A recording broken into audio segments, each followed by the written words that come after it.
Hello, everyone. Welcome to The Lost Mines of Phandelver, episode 4. We did it, y'all. We made it to episode 4. I am so proud of us. We've been so good at keeping to a schedule.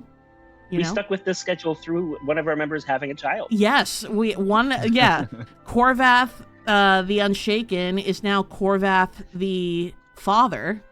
I couldn't come up with anything funny and quick enough, but anyway. Korvath, the constantly awakened. Korvath, the constantly awakened.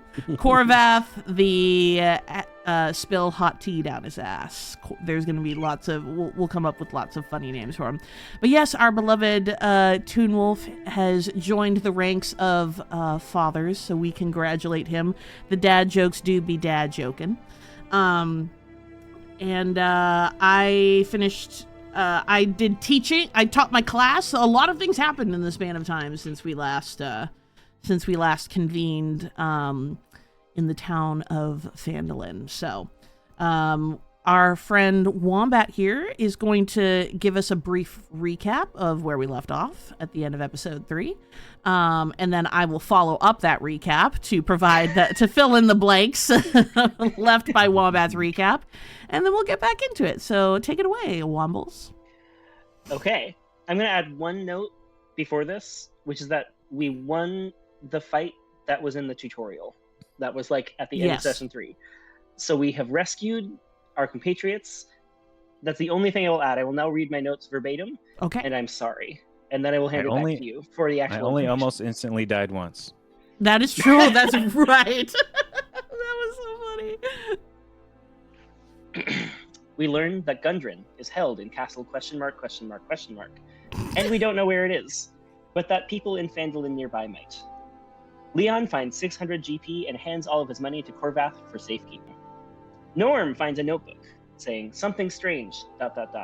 I must visit Wyvern Tor. He puts it in his back pocket. Norm is probably gluten-free. That is the end of my notes.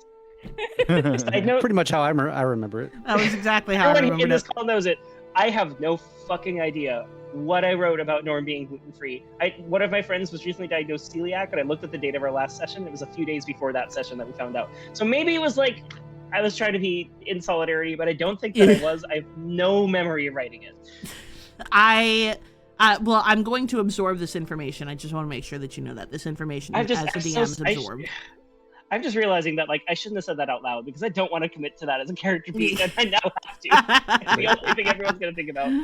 But it could be really funny. Think about it. We're going off to, like, some place to go get food or snacks, and you're like, I'm sorry, is there a gluten-free option that I can have? Okay, you fully sold me on this. Thank you for saying that. Korvath will eat your extra rations. Yeah, anything left over, just give it to the cow who literally exists to eat gluten. Because I'm going to constantly wheat and everything. Ask you to dip into the 600 GP fund to buy me like the primo gluten-free stuff because it all costs like twice as much.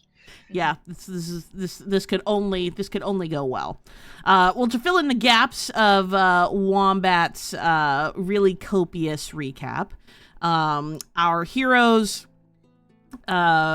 made it to the end of the goblin hideout where they found I almost said Blart, like the Paul Blart the mall cop. Clark, the bugbear, who was the leader of the Cragmaw tribe that was basically running this scheme on the road into Phandalin, along with his wolf and a couple of other goblins.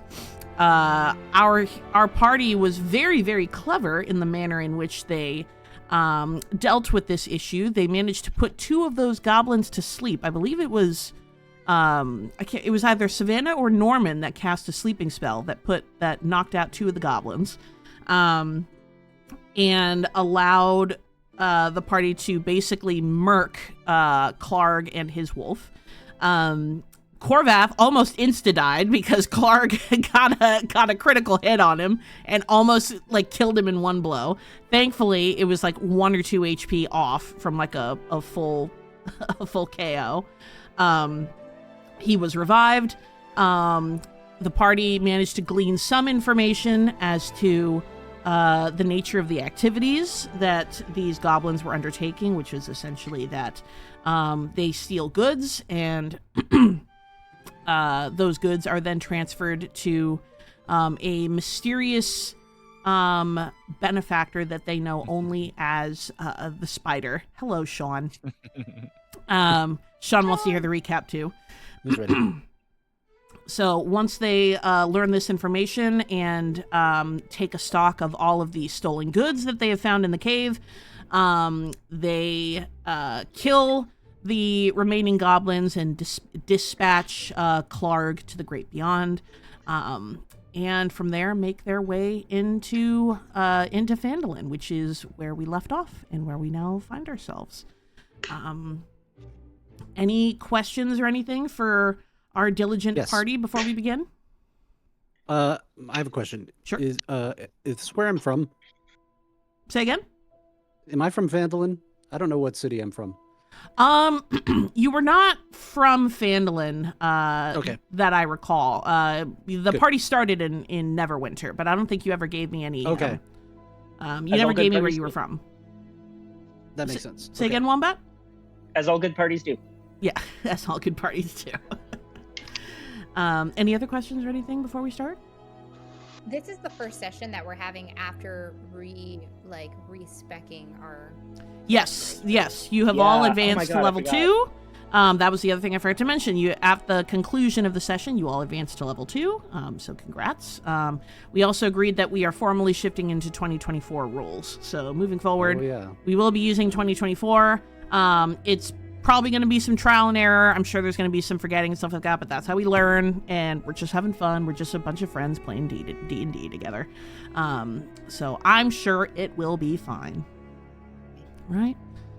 All right. Anything else? Are you all ready to dive in? Yeah. All right. Let's do it. The sun has risen.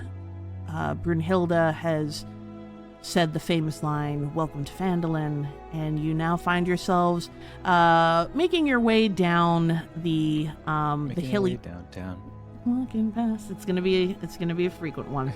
Down the hilly path into the small mining town of Phandalin. The town consists of 40, maybe 50 simple log buildings. Some built on old fieldstone foundations. You see more old ruins, crumbling stone walls covered in ivy and briars. These surround the newer houses and shops, showing how this must have been a much larger town in centuries past. Most of the newer buildings are set on the sides of the cart track, which widens into a muddy main street of sorts, as it climbs toward a ruined manor house on a hillside at the east side of town. As you approach, you see children playing on the town green and townsfolk tending to chores or running errands at shops. Many people are looking up as you approach, but all return to their business as you go by. Come! We will secure ourselves some lodgings for the night. I introduce you to Bach. He's my friend. He the one who was you were to meet at the onset of this task. And so Brunhilde then proceeds to lead you through the center of town. And as much as you might try, you all stick out like very sore thumbs considering your level of dirt and grime and goblin blood. The shivers down your spine. Sorry. It fit the cadence too well. I had to do it. I understand. That's fair. I deserve that. The townsfolk continue to stare, but they ultimately are trying to avoid eye contact with you. You can't help but notice the substantial amount of people walking around in piecemeal armor, sporting dusty red cloaks. Most of them look pretty disheveled, but each give you a particularly menacing stare as you pass, and some whisper amongst each other as well. And as you're walking, you come upon a magnificent bronze statue in the town square. It sits on a stone base and features a dwarven man. He stands facing west, his head held high, strumming a lyre with the lapel of his blazer stretched outward to reveal his quite hairy chest. Savannah, you immediately recognize the likeness of your Uncle Chadsworth. As you look at the plaque mounted at the base, you see that it reads in Common and in Dwarven, "For the hero of Phandalin, he who sings the song of our destiny, Chadsworth."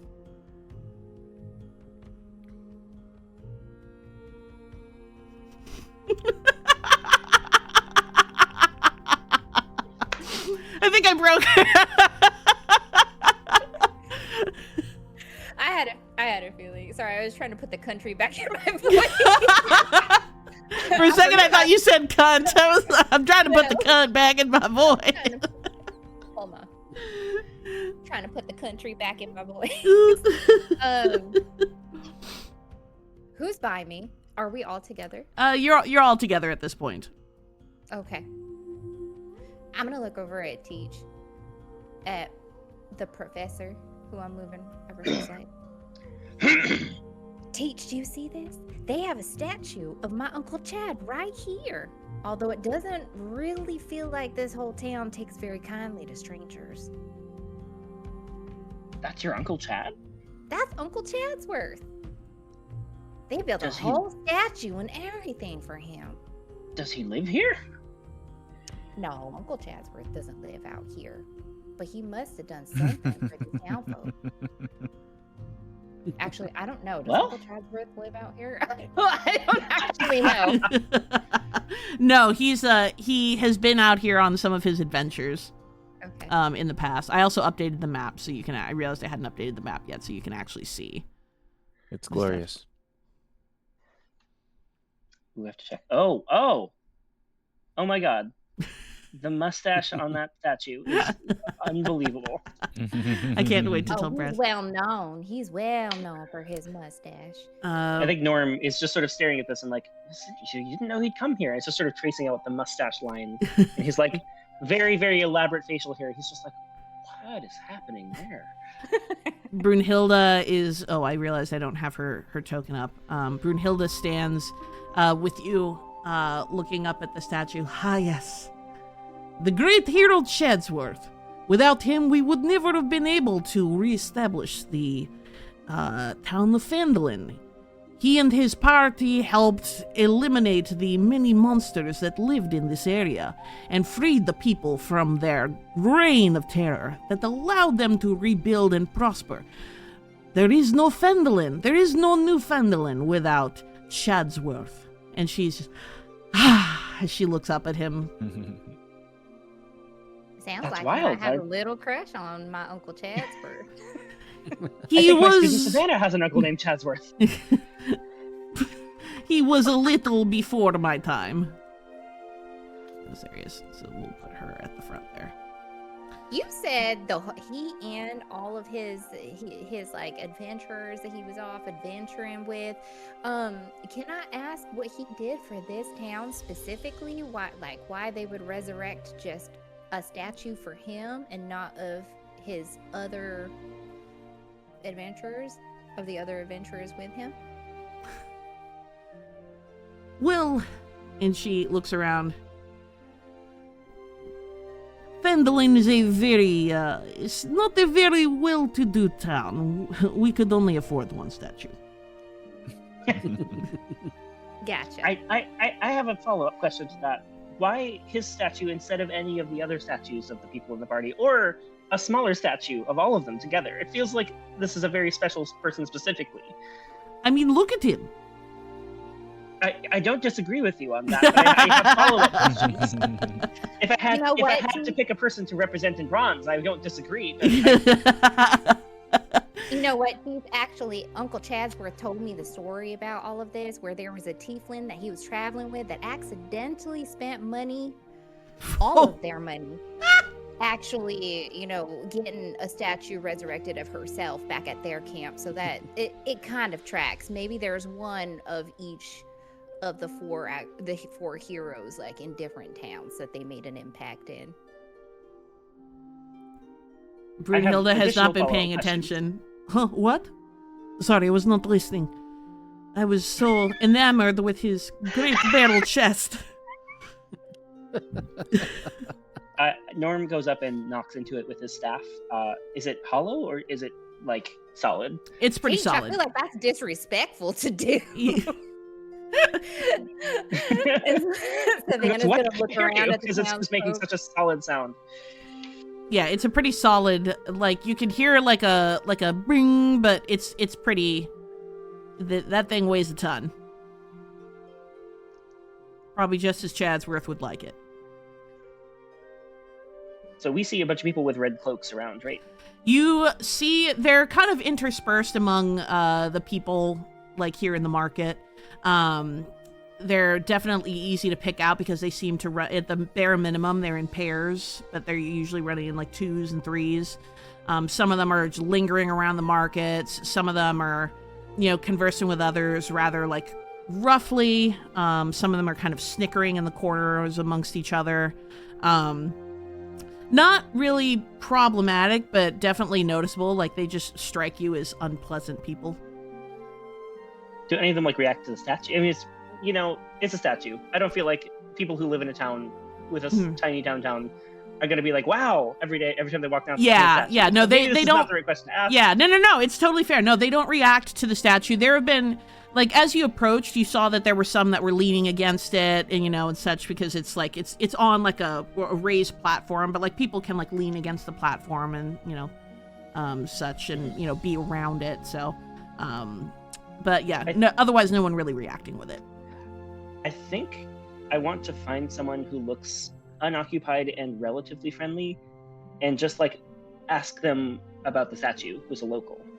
Well, that actually leads perfectly into what I was about to have us do. So that actually works out. So don't worry, you will get your answers. So as this all is happening, Brunhilde says, and from like the corner of your eyes, you hear someone say, Brunhilde! And like, as you look over, like at the, because I need the map to see, kind of at the northeast building, this is, you see like two buildings, or like kind of stacked next to each other, like a shorter one, and then next to it, like a much taller 2-story building. And poking his head out of the 2-story building, you see a big sign that says Barthen's Provisions, standing smaller and stout, and it's next to the 2-story building, which is has a sign on it that says the Stonehill Inn. Stonehill Inn. Inn. Why am I saying Inn? Inn. Stonehill Inn. Stonehill Inn. Stonehill Inn. And you see like a very tall, burly, orcish man waving you all towards him. And Brunhilde goes, "Oh, Bart, yes, come!" And she ushers you all over to the shop.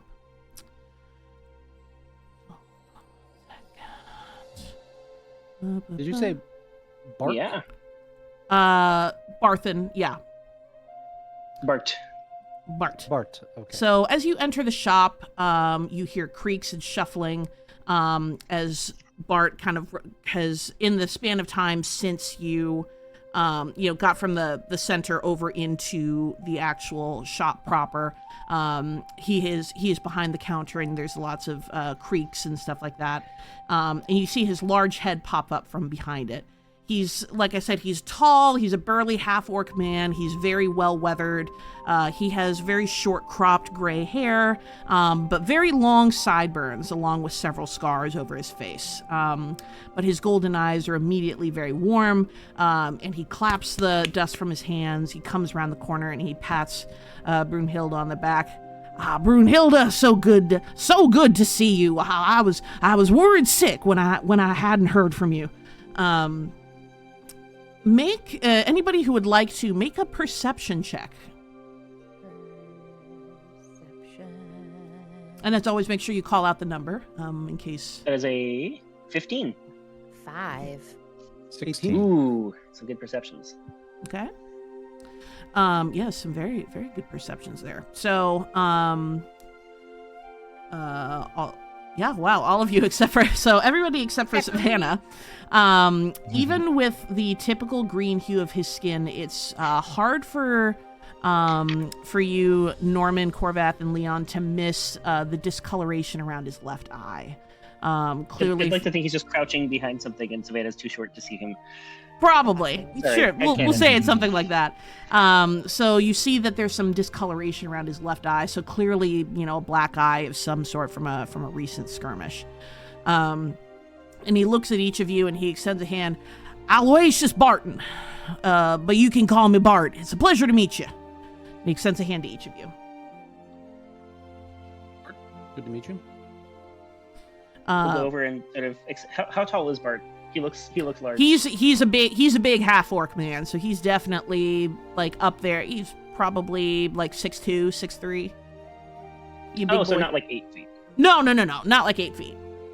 I was gonna like reach out my staff and be like, "Good to meet you." But Yeah. No, he's within your he's within striking distance of you, Norman. Don't strike him. But please don't strike him. So tempted to be like Norm just like taps his shins to see if they're like solid like the bronze statue, and they are. I do not do that, but it'd be really funny.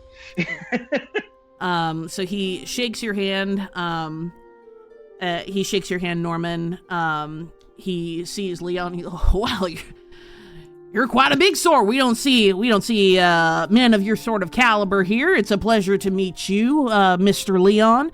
And oh my good lord, they just continue to get bigger. And he looks over at Korvath, and he says, "Sir," and he sees the he sees on your shield the sigil of Tempest, and holy man, it's a pleasure to see you, sir. I'm afraid we only have one temple here in Phandalin, and it is a shrine of luck, I'm afraid, but hopefully that is fitting for you for any worship or meditation you need to do during your time here.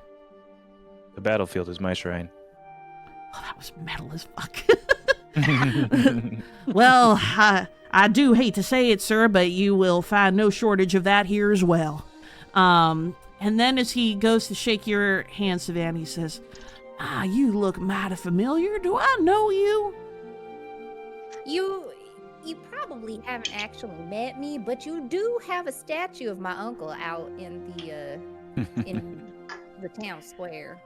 Oh my! Some people say that we have similar characteristics, Oh my great and mighty stars! You are related to the hero of Phandalin, the Chadsworth himself?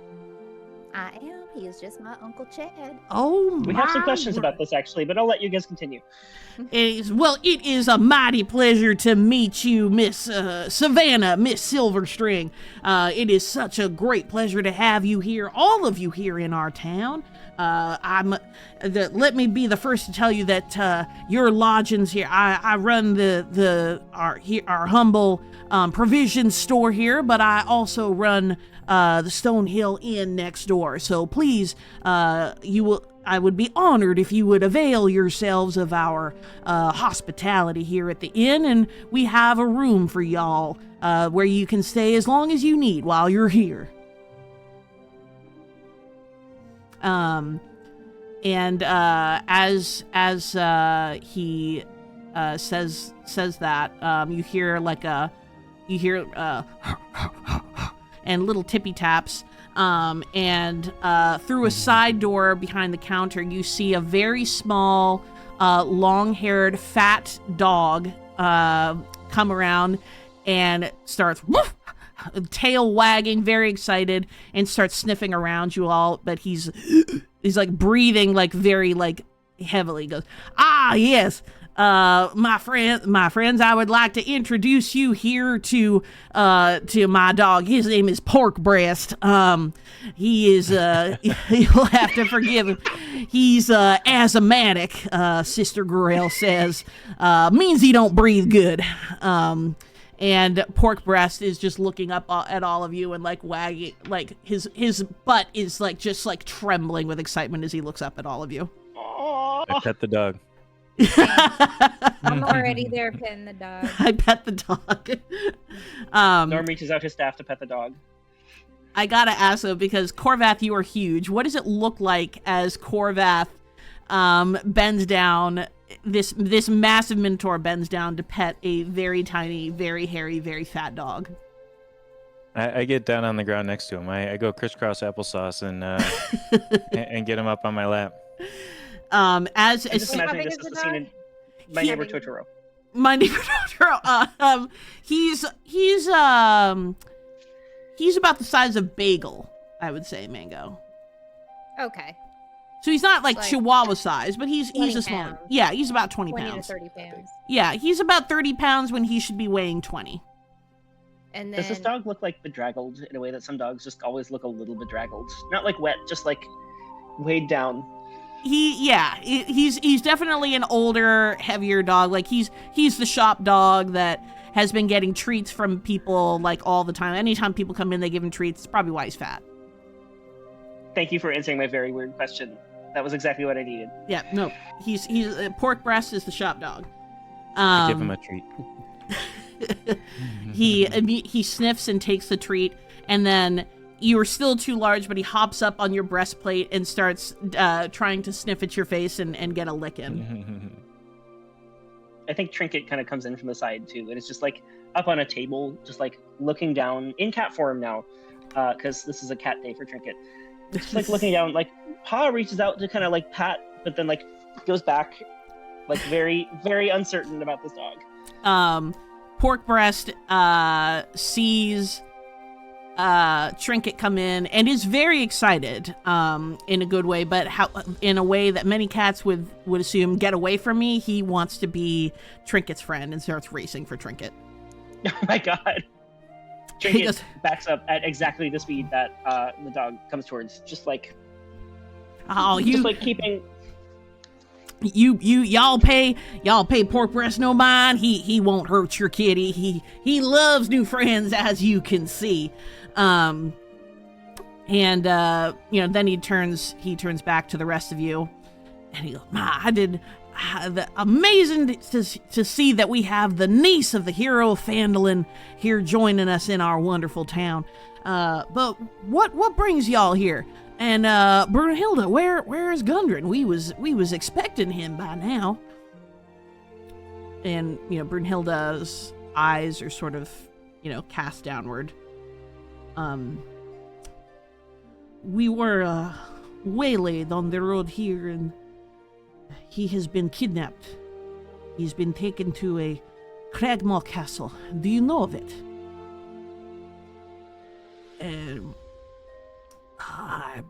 I must say, I'm sorry, Miss Brunhilde. I have never heard of a Cragmaw castle in my days.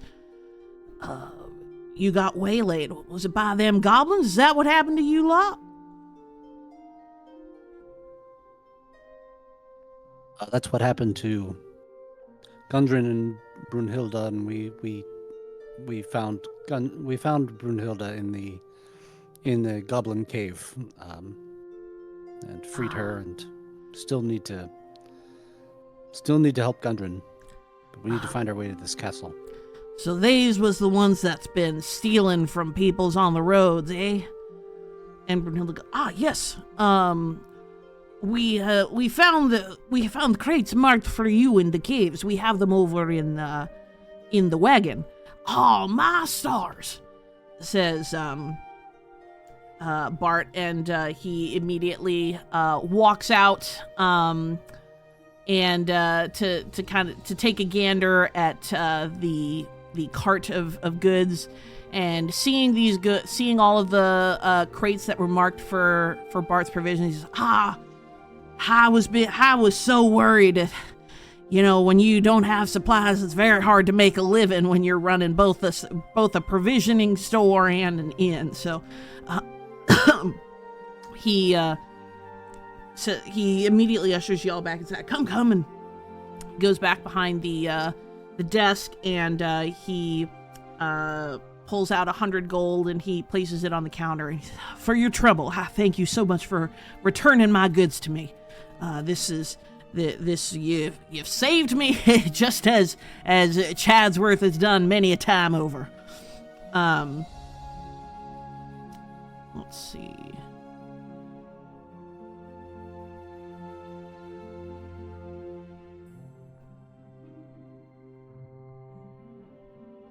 So, he hands you all the gold, or hands over the gold. Who takes it?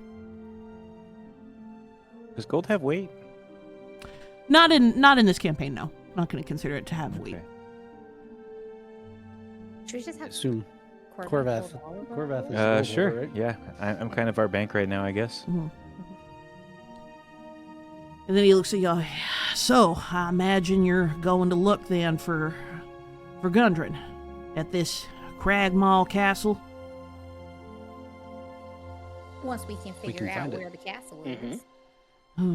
Well, I imagine that there are some people around the town that you could probably speak to, but I'm gonna be honest with you. At this rate, I'm not sure many people are gonna be willing to speak with y'all with these damn red brands around. Yeah, what's up Yeah, with wh- all what the is red that? cloaks? So you've already taken a sight to these damned fools. They call themselves red brands. They call themselves mercenaries, people that protect our town. You know what I call them? I call them a bunch of bullies and cutthroats. They ain't done shit since they got here other than plunder and bully and keep everybody all holed up in their homes. This here Shiner, I just got in a tussle with them the other day. They just go around town bullying all the shopkeepers, and I done got myself involved, and look what that got me. I'm afraid I'm not the fighter that I used to be. But with them in town, and our damned derelict of a mayor who does nothing about it, I'm afraid nothing is apt to change anytime soon. But my hope would be that if we can get somebody who's willing to get rid of these damned idiots, that I'm sure that I can get the town to muster up a fine reward for anyone willing to do it. Norm immediately just goes into like brain space, like wondering, like thinking of like anything that might be interesting about this situation that he can inject into it to be helpful. And he just asks, "Where are they staying?" They stay wherever they want to. Some of them just stay on the outskirts of town. Some of them bully their way into the into people's homes. Of course, never paying rent or paying a dime for lodgings or anything. Some of them used to try to force their way in here, but I stopped that real quick. You can find most of them loitering around the Sleeping Giants, another tavern on the other side of town. But as where they congregate, that I'm afraid I do not know. So they don't have meetings, badges, anything to identify them as part of the red brands. They just have the cloaks. Just the cloaks. I look at And the an rest of the group attitude and to I'm boot. like, I have an idea brewing, but I want to hear from the rest of you. How many of them do you think there are? Oh, Lord, it's hard for me to say. The fight in town, probably. I've seen many of them. I've seen about 100, but it's hard for me to say if that's all of them or if that's just the ones that happen to consort around the town. I see different people all the time. I imagine their numbers constantly fluctuate. Do you know where they come from? I do not. One day they just kind of showed up into town and like a disease and just started latching on to everything. And our damn mayor won't do a thing about it. I tell you, I've been down to the town master's office so many times to say we must do something about these red brands, but oh, he says, no, the red brands, they're keeping us safe. We must preserve the peace, Bart. Bart, we must preserve the peace. That man wouldn't know peace if it bit him in the ass, in that fat ass of his. Ugh. And you can just see how flustered that he's getting even just talking about it. And I hate these fools, I tell you. And we will be so much better when we've cleansed the rot from this town. Bart, do you know if they have maybe like a commanding officer or anything like that? That I'm afraid I do not know either. They've spoken about the boss, but that's all I know. They ain't never said a name, at least not to me. Other than to say, oh, the boss would like to have his way with you, and I say, I'd like to have my way with him, because I do not lie down to be fucked. I lie you down to be fucked, if I do say. Brunhilde just clears her throat. Well, I suppose I will be making my way over to the mayor's office to consider our next move about supplies and perhaps reinforcements over to find Gundren. If you'll excuse me. And she's going to head off to the townmaster's office. I think I would like to sort of ask for a room where right. I'm a character. I can say things. Yes. Hey, You can. I'm wondering. We've had a long journey. I'm wondering if we can just have a room for a bit to convene, to rest our bodies, rest our brains, get some of the goblin blood out of our clothes. Our robes are looking a little red ourselves right now for reasons. Why, of course. I'd be happy to escort you to your room. Please follow me. And he's going to escort you out of the building. He goes, you can't really tell, these maps are not perfect, but imagine there's a building next to this building. And he's going to escort you next door, and he's going to escort you up to the second floor. The first floor, while you don't, you enter the first floor, obviously, because like you have to get upstairs, and you can see that it is a tavern of sorts. There's a few patrons sitting around having some drinks. There's a tavern keeper, like a bar person, and there's a little girl who's appears to be sweeping. They all kind of look up for a moment to acknowledge you as Bart says, "Hey, this is the tavern. Please feel free to avail yourselves of some food and drink when you so desire." And then he is going to guide you up to your room. Please hold while I get that map. Single room or multiple rooms? There are 0 beds. Is there a shower? Is there a bathhouse? That we do have an outhouse indeed, ma'am. I can assure you of that. Hold on one second. I'm getting the map. Bathhouse or an outhouse? Same difference. Same difference. Not necessarily. Ooh, these beds look Wow. nice. They look cozy. So these where's my point and pin? So these rooms are all occupied. He will be placing you in here. Let me get your tokens. Korvath is not good. Who is larger? I keep forgetting. Korvath is probably the largest, yeah. I just imagine Korvath is going to sleep in like the double bed, with one of them just laid next, like outstretched next to the other, something like that. And it's still not going to quite fit. That's just me. That's just my headcanon. It's fair headcanon.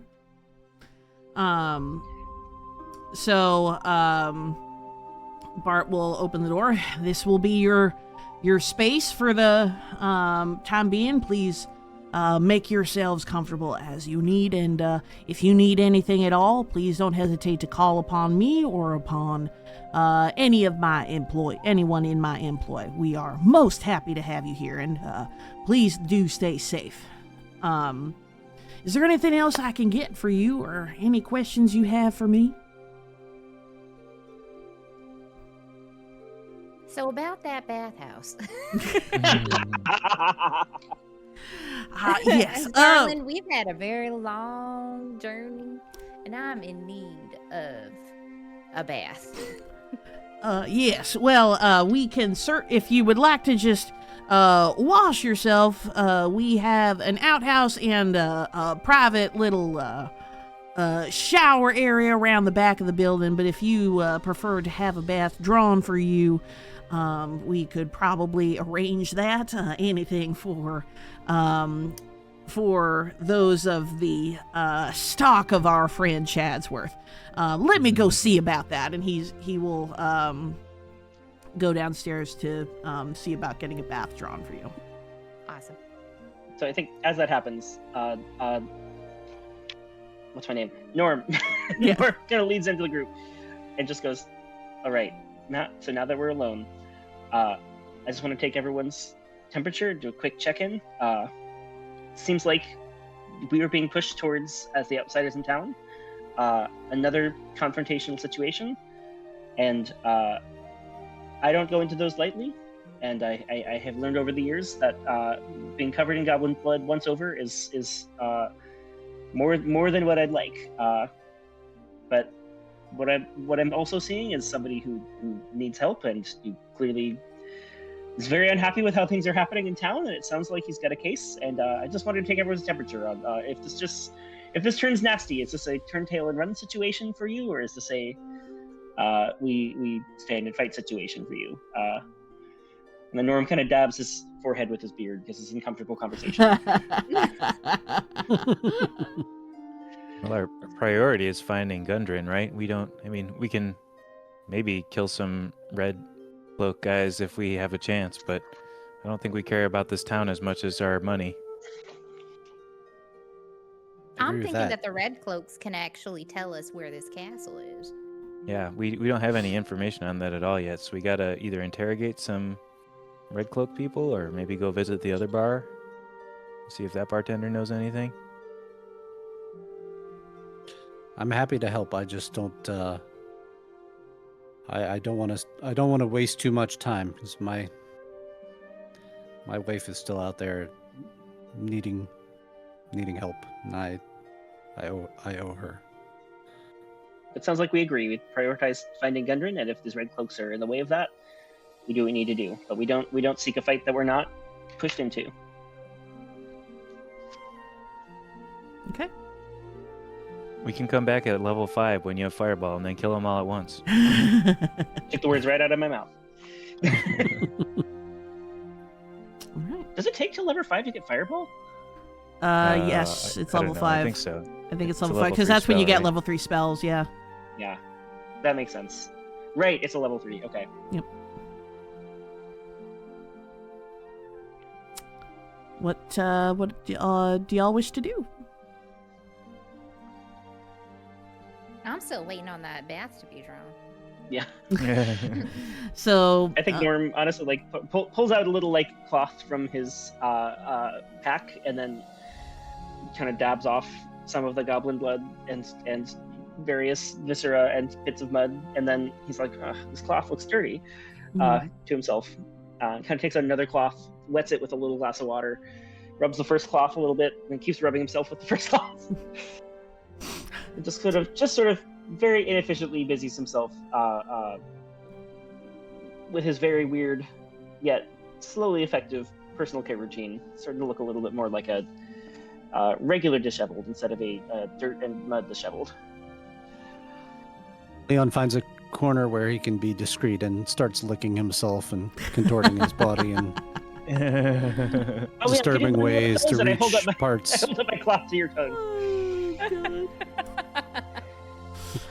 After Go ahead, please. After I assume Leon does not respond, I just get back to what I'm doing. Yep.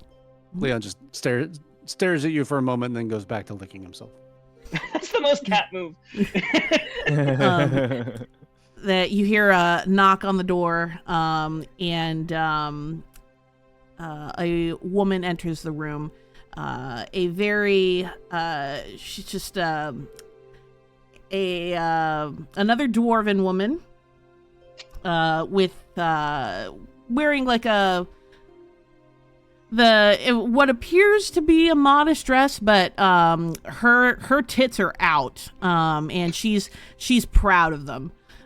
You can tell. She's definitely an older woman, but she's a woman who's definitely seen everything in her time, and she says, someone here was needing a bath. That someone would be me. Well, then What is come this, with Red Dead Redemption 2? You said draw a bath, and I'm like, you are getting a bath.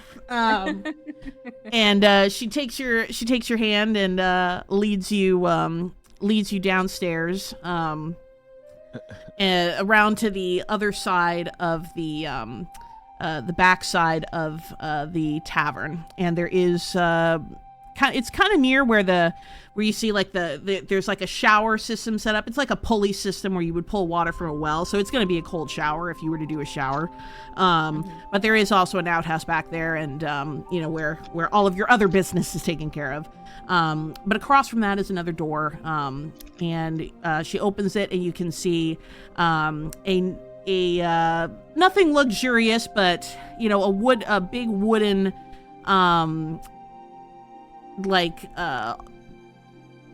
I don't even know what you call it, a wooden tub, I guess, of sorts. Yeah. And you can see steaming hot water coming from it. And she says, well, let's see here. We have, here is a brush for you so that you can, scrub those nasty bits off the back. And let's see here. Can I get you some wine? Would you like to indulge while you have your bath, miss? You know what? It's been a real long journey. I would love some wine. Let me get you some. And she's gone for not even like a minute. And she comes back with like a big help. Somebody help. What do you call it? Tankard? Pitcher. Thank you. Pitcher. A big steel pitcher full of wine.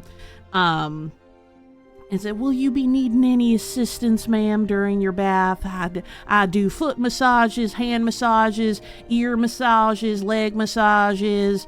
I can even do a titty massage, but that generally costs extra. Buttocks massages. Yeah, that's it. I appreciate your kindness, but I think I'm okay with just the wine in the bath. Thank you. All right. Well, if you do need anything, and she places a bell on like a little stool that's next to the tub, you just give that there a ring, and I'll be here in a jiffy. And without even really realizing what has happened, she gives you a little kiss on the forehead, and then she heads out the door and closes the door behind her. Yay, by session 4, we did it. That's perfect. So Savannah's just going to start undressing so that she can't get in the bath and wash off all the grossness from their travels. All right. So Savannah gets in the I bath. guess Korvath will take a shower too, in the cold shower by the outhouse. All right, I'm gonna torture you both. So we're gonna start with Savannah. So Savannah, you get in the bath. It is very piping hot water. So it takes you a second to get into adjust, but it feels so good on your aching muscles after several days on the road and getting all the dirt and dust and grime off, and you just sort of lean back, and it's so easy to just sort of chill and relax and take in this. Just take a moment to yourself. So what is going through Savannah's head as she, takes these few moments? Yeah, with her wine. What is going through Savannah's head as she, takes this moment to herself in the bath? I'm thinking about maybe the next time that I'll get to see Uncle Brassy again, so I can talk about Uncle Brassy, huh? Uncle Brassy, Uncle Chadsworth again, so that I can ask him about his adventure here and why they would put up a statue, and ask him actually if he knows that there's a statue of him in this town. Yeah, does he even know? Yeah, dwarves do have decently long lives in D&D. So, canonically, that when he was the hero of Baldur's Gate, he was a younger man. Now he's considerably older. He's probably close to 200 by now or something like that. So not ancient by dwarven standards, but definitely he has seen some things. So, you can canonically assume that his story in Phandelver probably happened somewhere between 50, 60 years ago. Mm-hmm. So well after Baldur's Gate, but still not too long ago, in terms of like a dwarven life. So possibly with a different crew. Yep, possibly with a different crew. You know that Chadsworth, like he was the hero of Baldur's Gate, and he did do lots of adventuring after that. So there's no telling the places he's been and the things he's seen. He's told you some of those stories, but there's certainly plenty more. At this point, he's retired. He's an older man, but he still likes to go and visit places from time to time. He's just not actively adventuring anymore. I haven't even thought about where he is now. I just know that he's not where my family is. Yeah. So Savannah doesn't know where he is right now. Mm-hmm. He makes himself known when he wants to. All right. So Savannah is enjoying her bath as this is happening. Korvath the Unshaken makes his way down to the fenced-in shower. God, I need to find another phrase. Finds his way to the fenced-in shower area. It's the shower head kind of like hangs over, and there's like I said, there's like a pulley system that pulls water from the well to rain down on you. But you have the unfortunate problem of being taller than the shower head. So I'm used to it. This is Elf. This is Buddy and Elf. And so actually, as Korvath, as you move to get into this fenced-in area, you barely manage to squeeze yourself in and be able to shut the door behind you. Describe for us this experience of Korvath trying to take a shower. It probably doesn't help that I'm still wearing my chainmail. It's probably not. Korvath doesn't care much about getting super clean. He's just wants to run some water on himself, and he squishes in there with his chainmail and pulls on this thing and barely gets maybe up his shoulders wet, and he says, "Well, good enough for government." Good enough for government. Why take the chainmail off, right? You wash you and your chainmail at the same time. Yeah. Save water. As this is happening, the dwarven woman was on her way out to check on Savannah, and she's, "Oh my goodness, sir, can I assist you in any way? I feel like you're barely." Hold on, and because the door to the shower area is barely holding closed, so she goes and leans her whole body against it to hold it closed for you, and you are now squeezed into the I'm sorry, I didn't realize. Here, I'll hold this here shut until you're ready. Oh, thanks. I'm just imagining she has a board of the prices for the massages of different body parts. Yeah, she's wearing crossing them off and 3 times as much because she's looking at the area and the time that would be required. Can I interest you in a massage, Mr. Minotaur Man? I offer foot massage. Well, I guess for you, hoof massage, hand massage. I do a great chest massage, head massage. I suppose I can do a horn massage and a good massage of the buttocks, and yeah, that's it.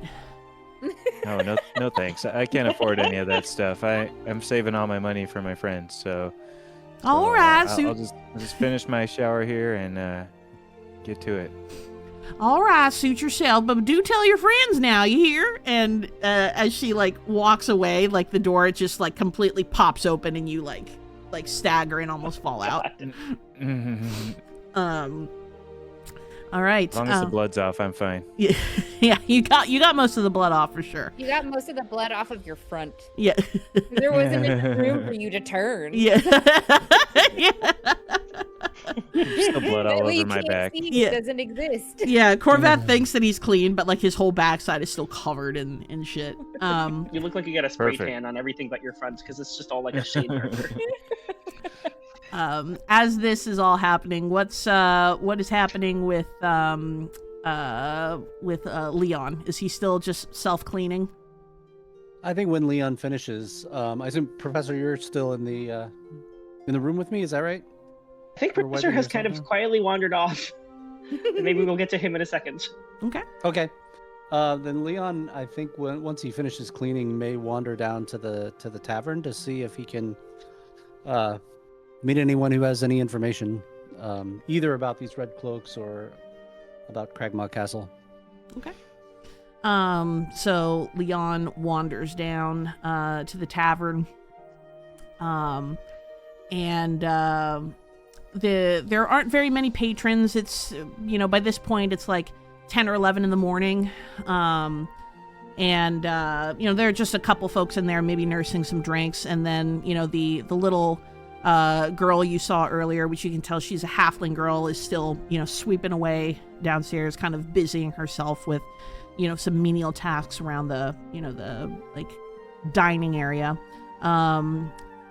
And do you go and sit up? Where do you go to seat yourself?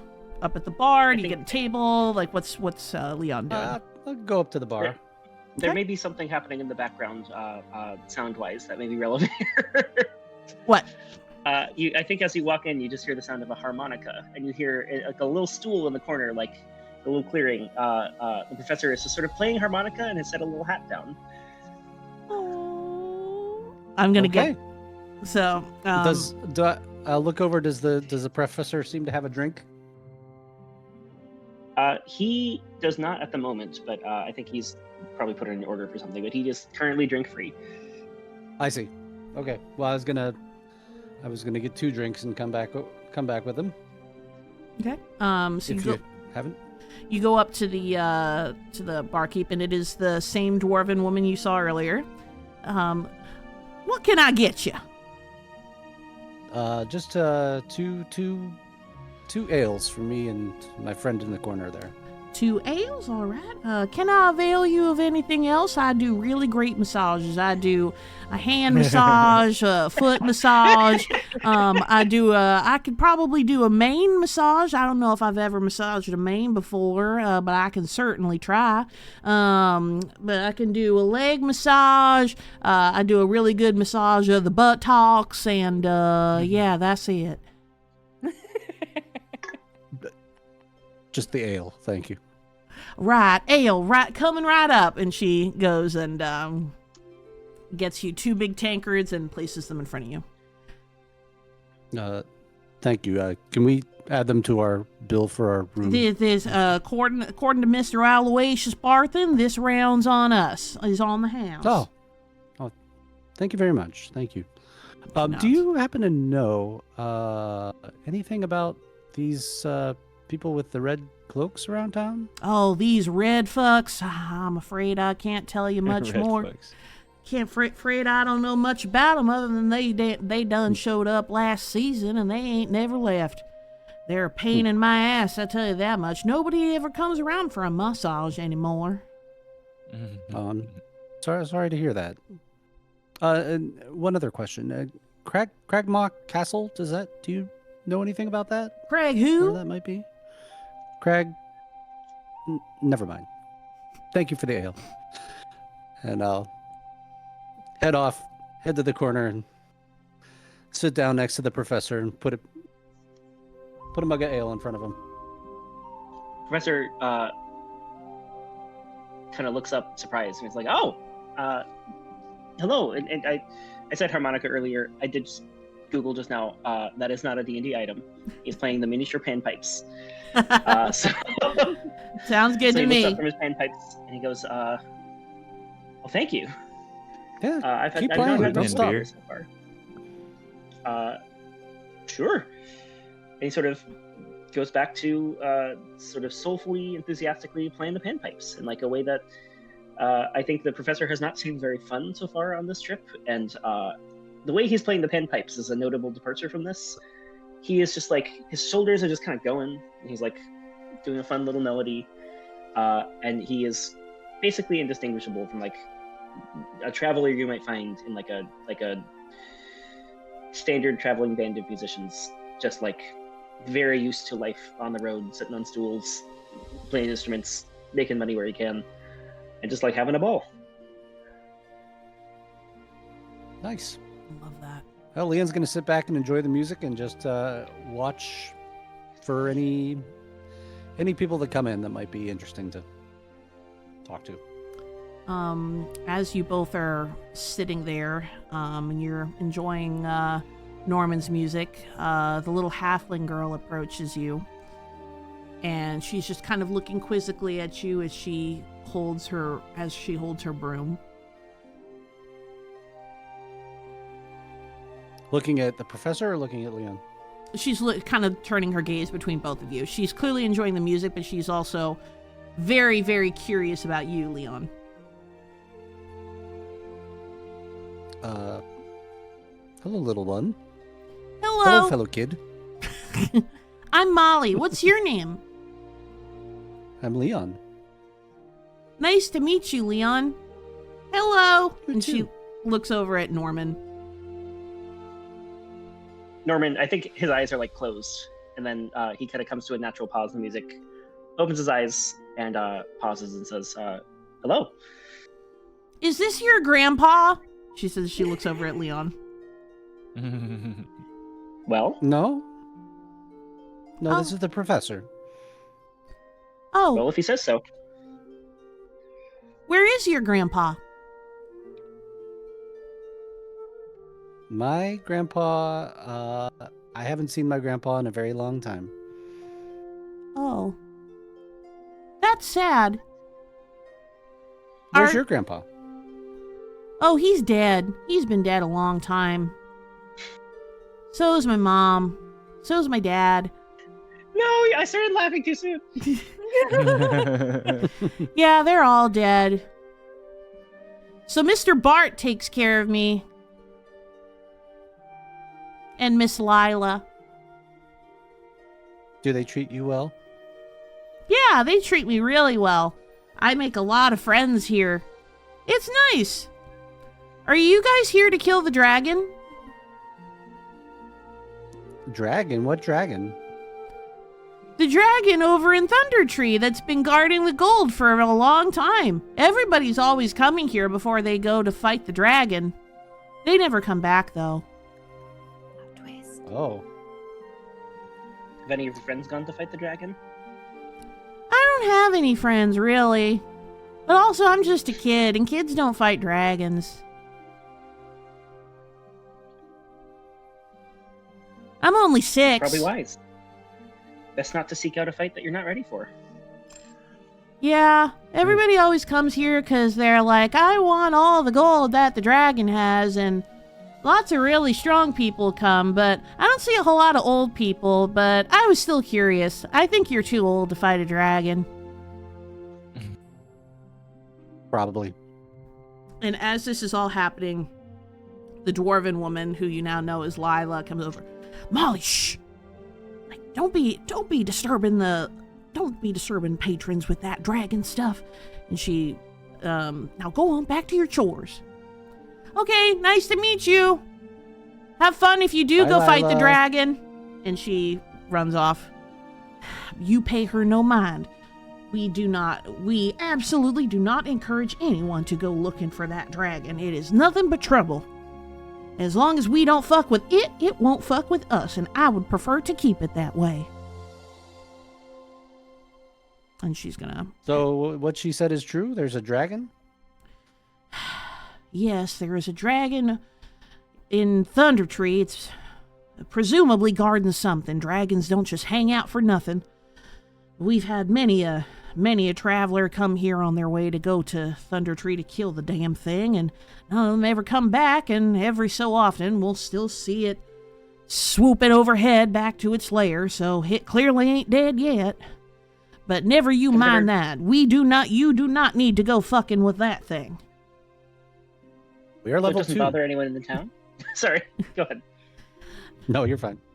No, it doesn't bother anyone in the town, but if it's here, it's presumably because there's something of value and it's trying to protect it. But a dragon obviously make the folk uneasy, and so we just try to keep to ourselves. But, of course, we can't stop the folks that come in and insist to fight it. Obviously, none of them have been successful as of yet. Obviously, because it's a damn dragon. No, I don't imagine they have. best to keep out of a fight that you've got nothing to do with like that. I would tend to agree. Anything else I can get for you, gentlemen? I have everything I need. All right. I Well, think I you, take a sip of the beer and I'm like, I'm all set. well, you just holler if you need me. And Lila heads back behind the bar. Norman is drinking the beer. He takes a Is sip of there the beer and he's got 2 mustaches now. Is there gluten in that? I don't think we know right now yet. Oh, We this don't, way but we find out. Sorry. Toon's just being a smug motherfucker. I mean, here, honestly, the only way that I feel like this should go is I think I have to roll at the end of this night how I respond to this gluten. I kind of love that That's idea. fair. I don't think it should be up to me. We'll have you roll I have no Constitution at the idea. end of the day. We'll have you roll Right. Constitution, and depending on how much gluten you consume during the day will depend on how high a roll it is, That is kind of or how high a reminiscent DC of, it is. It's kind of how celiac works in real life. It's like you keep making the check, and then one day you fail the check, and that's Yeah. what you have. And then that's the end of it. That's a good idea. Thank you for giving me an evil idea. Happy to do it. All right. Claire, do you need to take a break? I was going to actually suggest, if no one had anything else, I was going to suggest we take a quick, 10-minute break. If y'all were cool with that. Yeah. All right. Sure. Works for me. Let's take 10. Okay. We reconvene. The party has taken the better part of the morning and, afternoon to, rest and collect themselves, shower, bathe, have a drink, get some food, sort of avail themselves of the hospitality of the Stonehill Inn, get to know the employees of the inn as well. I was thinking, maybe for the sake of the narrative, please correct me if you would like to do something different, but maybe Korvath and Savannah, upon finishing their respective baths and showers, just meet Leon and Norman inside the tavern. Mm-hmm. Yeah, That's definitely. what I would do. Okay. And then we pick up there, the 4 of you seated in the tavern. By this point, we'll say maybe it's 2 or 3 o'clock. What do you wish to do? Oh, I straight up thought we got there in the evening. I was like, it's 2 a.m.? No. You arrived early in the morning. You That makes arrived in sense. the morning. Yeah, if we got there at 10, I probably did my shower in 5 minutes and I was already back drinking ale. Yeah. But it does not change what I did or described, but how many people are in the tavern right now? So in the tavern, when you initially got there were a couple people maybe, because it was 10 or 11 when you got inside the tavern, and it's that's not really a time for drinking or cavorting or anything like that. So just a couple of people, most people are working or doing their thing. At this point, 2 or 3 o'clock, I would say it's still pretty sparse. Maybe there's a few more people, maybe 5, 6 total, but it's still pretty sparse. It won't start getting busy until 4 or 5 o'clock. It's not, doesn't change anything, but it is much funnier to me that Norm went down, put out a hat, started playing panpipes, and there were 2 people. Yeah. It Still also what I sounds do. very Still makes Norman. sense. It does. Yeah, it's very on vibe with Norman. What do So, you? Norman, where'd you learn to play the panpipes? I honestly couldn't tell you at this point. It's been a long time of slowly picking away at the skill on a lot of travels. Well, you're very good. I've enjoyed it. I'm not, but thank you. I appreciate the compliment all the same. I wonder if Brunhilde's learned anything from this mare.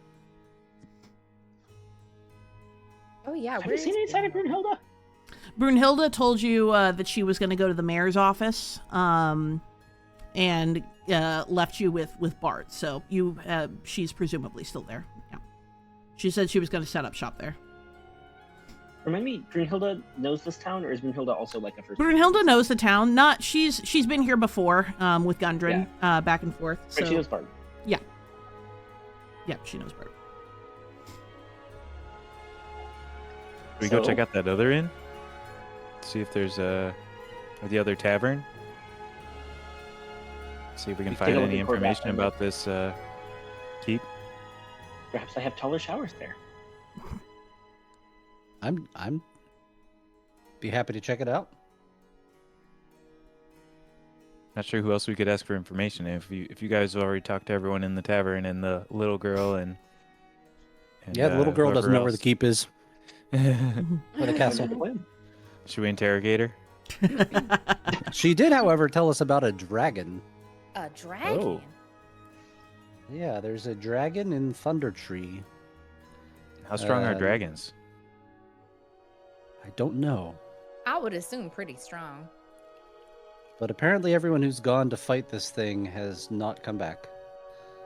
Norm, it's But they kind of didn't have a fair. minotaur. At the sound of dragon, it is like stronger than you want to fight. Maybe we can just sneak in and steal its gold, or make friends with it. I don't know, y'all. I've had quite a bit of wine during my bath. I'm very relaxed and very let's go do whatever. If y'all want to go look at a dragon, 98% of dragon slayings happen from that attitude. Yes, let's One send the party of level 2 players to fight the dragon. That sounds like a great idea. To be clear, I mean, I'm not voting for this, but we would be sending ourselves. You would be sending yourselves. Yes, you would. That's true. I would be having the NPC saying, "Are you sure you want to go fight the dragon?" I'd be doing everything in my power to prevent that TPK. We should probably go to Cragmaw Keep first, I agree. if we can that is figure a out where it fair is. choice. I'm just Avoid imagining the on the way of dragon. the dragon, you just put progressively stronger and stronger enemies in front of us so that we Yeah. level up. But Yeah, you level up on the way. Hey, wow, you leveled up again. It's only been 20 minutes. Shh, you leveled up. You leveled up. Just it's a long 20 minutes. Yeah, it's been a long 20 minutes. All right. So, y'all are headed for the other inn, other side, or the other tavern on the other side of town. Or should we go look for Brunhilde first and see if she? You want to go to the? If we can talk to the mayor? I don't know thinking where that we're. we I go am look for curious about her. Brunhilde. It's also only like 3:00, and you can see that there's not many townsfolk in here. So I imagine at the other side of things, there wouldn't be so many folk either. Yeah, Mhm. yeah. And maybe I'm just metagaming and thinking the or the tavern keeper always knows the answers. So we can go talk to the mayor first. Maybe he'll know something. Yeah, I just want to make sure Brunhilde is doing okay and see if she's learned anything. I like Brunhilde. Brunhilde likes you. Oh, she's back. He says that he walks through the tavern. All right. Well, you head out. You don't have far to walk. It's just literally across the way. You pass by the beautiful statue of Chadsworth on the way. And you see the townmaster's hall. You see that it has sturdy stone walls, a pitched wooden roof, and a bell tower at the back. Posted on a board next to the front door is a notice, and it's written in common, so you all can read it. It reads, in all caps, "Reward! Orc bandits near Wyvern Tor. Those of a mind to face the bandit menace should inquire within." And the notice bears the town's seal and an indecipherable signature. You see that as you... Tour. Wyvern Tor. Didn't we hear something about that the other day? Yesterday? Norm takes the note out of his back pocket, having not been paying attention, totally in character. And so here's the turn, Wyvern Tor. What exactly does the note say again? I have a notebook that says something strange. ... I must visit Wyvern Tor. Yeah, that I was picked up- essentially like strange readings near Wyvern Tor. That was Okay. So that is all we know. that's all you know, right? Yeah. So I mean, I'll share that with the group. I'll basically say what I just said out of character, in character, and be like, this is what we know. Yeah. Well, Those we are also the know we can orc- fight bandits there for money. Yeah. And we like money. Yeah, so you have There's orc. also that dragon that's protecting lots of money. Yeah, that's true too. There's lots of opportunities for money. It sounds like you've only been here a few hours. So this is on the front of the door. Do you go through the door? Do you anything else you do? I just want to get a sense before I progress. Okay. Savannah's too drunk to notice the thing. You progress through the door, and immediately you hear you are hearing the raised voice of Brunhilde. You really are a man of low stature. I know pigs that have more balls than you have in your entire body. I do not understand why you cannot take a stand. And then I will not have you be questioning my honor, Brunhilde. You may well be doing good for this town, but you ain't in charge. I am. And then you both turn, and then they both turn and look as they see you enter. Really quick before they do that, I think I'd like tap someone on the shoulder. I'm like, how? They've been gone for several hours. Have they been doing this the whole time? And then they turn and look at us. The whole time. Brunhilde looks at you, and across from her is a very large human man, balding on top, the most impressive neck beard you've ever seen, and his clothes... Classic wig upside down. Yeah, scenario. While his clothes are neat and tidy, you know, as to like befit his station, they barely fit him. You can see the buttons on his tunic are fighting for their life right now to stay buttoned. And this exasperated face turns and looks at you, and Brunhilde says, "Ah, yes. My friends, meet the Townmaster Harbin. Townmaster Harbin, you ballless pig. Meet the party with greater balls than you could ever imagine. Korvath the Unshaken with, look at the size of those brassy balls. Savannah Silverstring. She has no balls, but she still has more balls than you. Leon, look at this lovely lion man. Your balls are probably hiding somewhere in that mane, no? And then Norman, very shriveled balls that are still more balls than you." I think I woke up and I kind of hold my hand and I'm like, "My name's Norman Gadget. I don't know what happened to your genitals, but if you would like, I have a selection of spells that may be of help."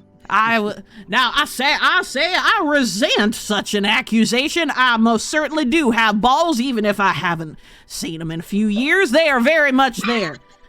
Now, may I ask what y'all are doing here in our fine town of Phandalin? I won't be having any other ruffians or mess going on here. We've worked very hard to keep this town established and decent. And Brunhilde says, "You damned fool, they are here to help you make this town more decenter." More decent? Decent? To help you better this town. And she looks at you and says, "Our dear townmaster here seems to believe that these red brands are doing the town of Phandalin a favor." "Yes, that's right. I do believe they are indeed doing us a favor. The red brands here are keeping the town safe, and I would prefer not to incite any discontent among the folks. As long as there is peace, then I would say that Phandalin is doing fine for itself." Safe from what? "Why, from anyone on the outside who would dare to harm us."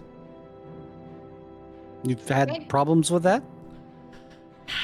Well, hadn't you seen the sign outside the door? We had orc bandits and, of course, the Cragmaw goblins that have been causing us problems for seasons now, though it seems that you fine folk have already taken care of those goblins, according to what Brunhilde here has told me.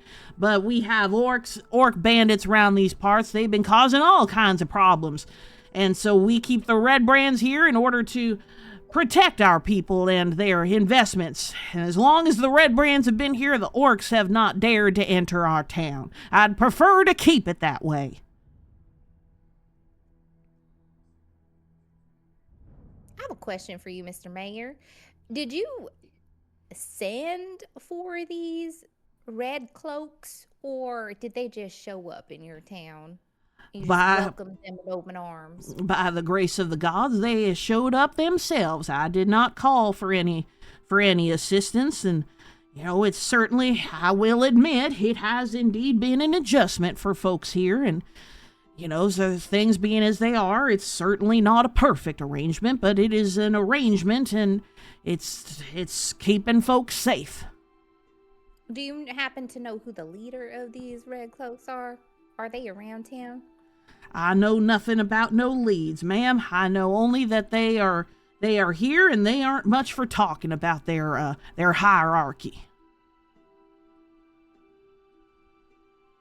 I was gonna ask it to do a perception check, but by the way that he's talking, because I wanted to see, hear me out, this is just talking out loud, but like, I wanted to see if he was being strong-armed into like keeping them around. You can do an insight check if you want. An insight check? Anyone who'd like to do an insight check on this, you're more than welcome to. I would be interested in that. I also want to ask, does he have like a desk that looks like it has like room for paperwork? Oh shit. Yes, yeah, he has a desk in there. 19 insight. Oh, yeah, lots of good insight.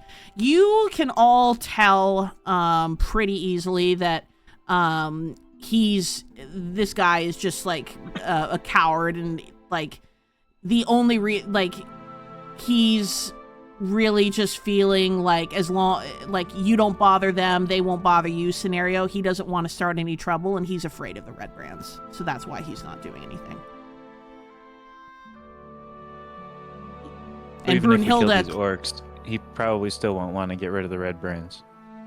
It's not that he won't want to, it's that he can't. He's too scared. yeah, he's too scared. We also don't know if they have any kind of like law enforcement or anything in this town to like help. Mm-hmm. They seem like such a small town. Yeah, it's a very small mining town with like, you haven't really seen much of it yet other than like, shopkeepers and like people passing through, but it hasn't looked like there's like even calling Harbin a mayor is kind of pushing it. This is really just like somebody who's kind of in charge of like the day-to-day, management of the town. So I think I walk up to him, having seen the town, and I not walk up, but like take a step forward, and I have to say, Mr. Harbin, I'm going to ask you a question as someone who looks like a discerning individual. How much are these Red Brands paying you? I'm trying to decide what check I want you to make. Roll initiative. Yeah, roll initiative. Yeah. We attack. Why don't you Kick make the mayor's ass. Persuasion? I give him a butt. yeah, off the make a top. persuasion check for me. Why is my persuasion +0? I straight up thought I had more persuasion than that. Okay, that's a 14. Harbin looks at you very for a moment. There's like this flash of anger, and it slowly subsides. They aren't paying me nothing other than just nobody else getting hurt. It sounds like we're allies. We want the same thing. And Brunhilde has softened a bit.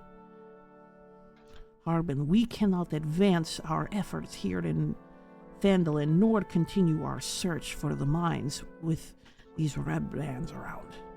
You must allow us to assist in some way. And Harbin is kind of like blustered again. I will have no formal or official position on this matter one way or the other. What you choose to do, I will have no part of it. Brunhilde, I understand we have arrangements and such to work out, but on this I must I refuse to have any sort of input. Are you in danger, Mr. Mayor? Do you want to make a hand gesture or something to let us know that you need help? I have told you all I can dare to tell you. These folks ain't decent. But there's too many of them. There's nothing I can do. What do you expect me to do? We ain't got no fighters. We ain't got no army. One of us stands up to them, they'll just beat you to death in the street. You think I want to go die for a bunch of these, for these red-cloaked fools? And then what am I? I'm just the fat fool that died in the middle of town. Ain't done nothing for Phandalin. With all due respect, we've already met several of your citizens who would be willing to lay their lives on the line to make some changes around here. We've seen several people get injured because of the Red Brand's presence. I think they're going to be on their way out, whether you help it or not. The only question is, how many people that are yours are you willing to protect in the process? Go ahead and make another persuasion check for me. Oh, no. Oh, 15. Okay. Yeah, it's a Woo! good roll. Alls I know is that they take advantage of everyone and everything in this town. Most of them are holed up at the Sleeping Giant. If there is a boss, maybe one of them there'll know, but that's all I know, I swear, and please don't ask me to take any further part in this. You know where Cragmaw Keep is? Crag, what? Never mind.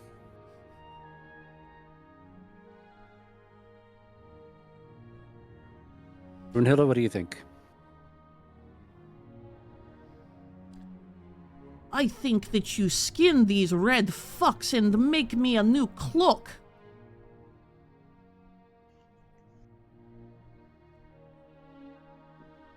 And then I think you go take care of the bandits. Get yourself some extra monies.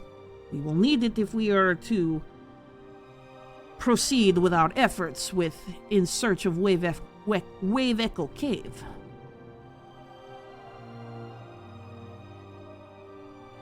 What was the... Oh, Bart.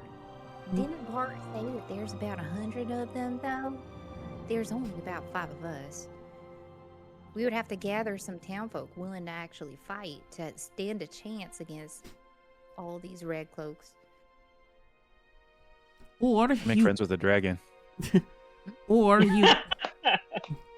Brunhilde interjects, or you cut off the head of the snake, and the rest scatter.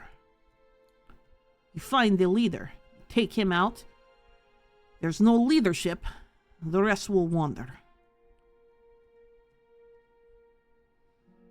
Do we... Actually...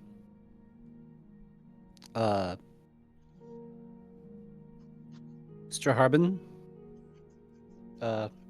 Pleasure to meet you. I don't think that he has anything else for us. Should we step away? Sure.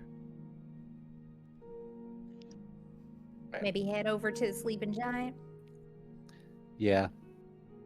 I so badly want to use Mage Hand to mess things up at his desk, but I don't think that's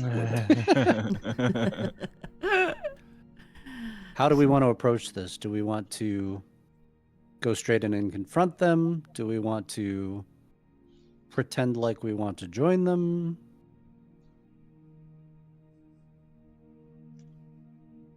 Well, I did ask earlier. Sounds like they don't have any identification measures aside from the cloaks. I also feel like we know a tavern keeper, and if there's one time that it's going to be useful to take them off guard, it's going to be late at night in a tavern when they've had a few. So what are you we just go over there In At the night? middle of the night. I mean, they won't notice right away if we just sort of take the cloaks off of them, will they? It's not that. Oh, it's not you're that thinking cold here. steal some cloaks. Oh yeah. That's sorry. Yes, to be very clear, we would take the cloaks. We would put on the cloaks. You're the smart guy. Who? Oh, I'll try whatever. sure. I don't think I'm gonna fit in even in a cloak disguise. I might have to sit that Gonna one take out. you a few cloaks. I genuinely did not think that part through. Yeah, I'm actually pretty sure that I would probably be very noticeable as well, unless they are they all of the same, like, race, or are they just like, mainly because I'm so short? You know what I mean? There's lots of different. You've seen some humans, elves, orcs, halflings, dwarves. There's a little of everything. We see lots of different sizes. Hmm. Many shapes and sizes. Yes. But there's only Korvath may be 100 a lot of of them. size. They probably know who each other are already, right? Well, and that's also just a very rough estimate that you're getting from Bart. Could be more, could be less. That's true, and he did mention that they kind of like wander in it, like Yeah, they turn over. He recognized a few, but not. They seem to kind of come, wreak havoc, and then mosey on to wherever else they've also taken over, possibly. In my experience, paramilitary mercenary groups are not a model for community resilience.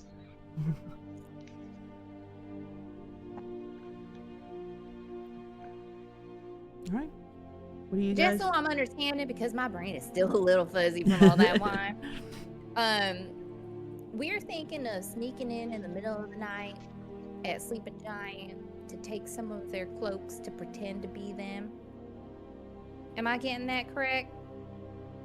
And what happens when everybody wakes up and there are 4 or 5 that are missing cloaks?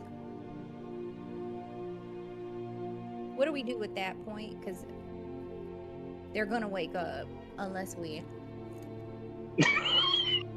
That was the funniest time to take a bite of something. Sorry. So Sleeping Giant is the tavern? Sleeping Giant is the On the tavern. other side of the Other side of town.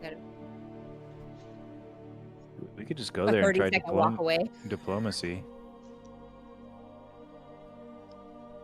Could you They're- elaborate? They're living in town. They're probably not completely hostile to non-red cloak people. We don't have to pretend to be one. We can just try talking to them. Eventually, we're going to want to sneak in and confront the leader. It sounds like we want to minimize the amount of bloodshed and the amount of conflict involved in this. It sounds like we're going to have to eventually reach the sort of center of this. We can we go need ask to them what their steal deal cloaks is and to- try to join them. Yeah. It's a good point. I don't think they're born with cloaks. They got to become cloaks somehow. Some people achieve cloaks, and others have cloaks thrust upon.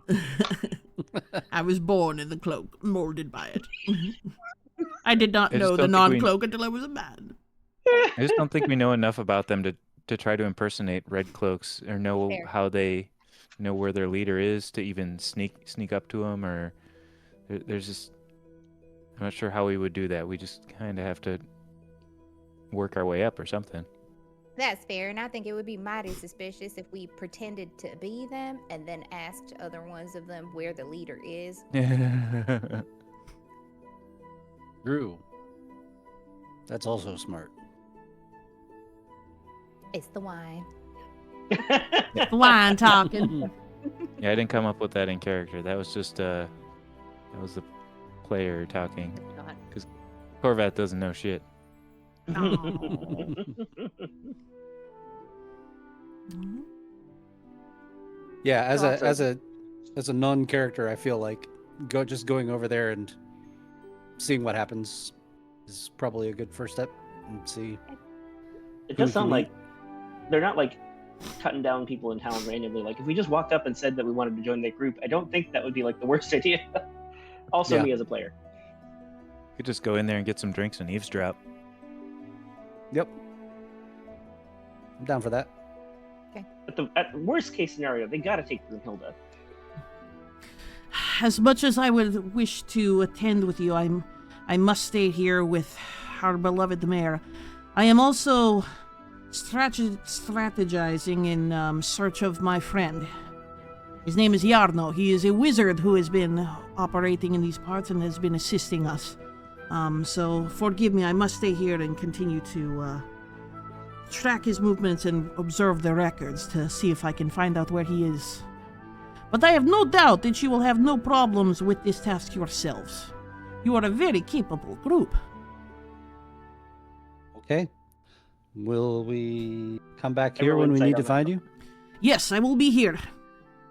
Isn't that right, All right. Mr. Harbin? Yes, of course. Please avail yourself of whatever you need, Miss Brunhilde. I know better than to try to pop up against that, he says as he pulls out a pipe and lights it and sits back down. And like she said, if you deal with those orc bandits, there will be a reward for that as well. Okay. All right. So you Could have possibly got 2 fights coming ahead mhm. if we choose to take out the orc bandits.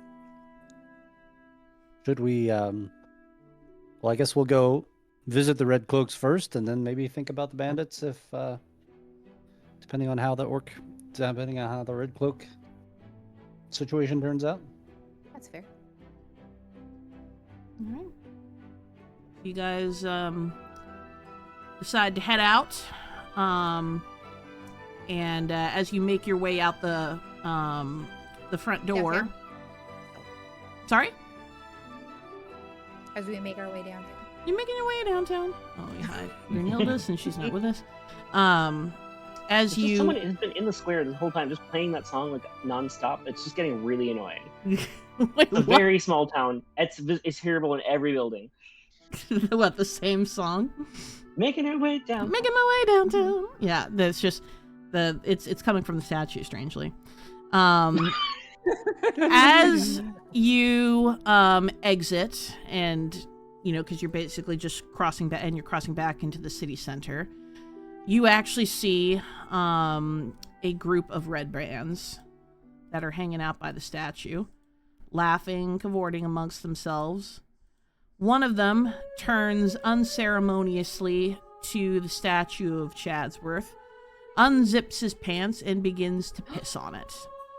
Hey there! You can't just go pissing on my Uncle Chadsworth like that. What kind of disrespect is this? Sir, I don't know if you saw, but there is a statue there. Oh, okay. We're past that. As you say that, he turns around. What? Who said that? Still pissing? Is he still pissing? Yeah, he's still actively pissing. Turns around. Oh, said that. Oh, I didn't even see you down there, you little shorty. And starts laughing. And then, as he zips up his pants, says, "Why don't you fuck off before I give you something else to really worry about?"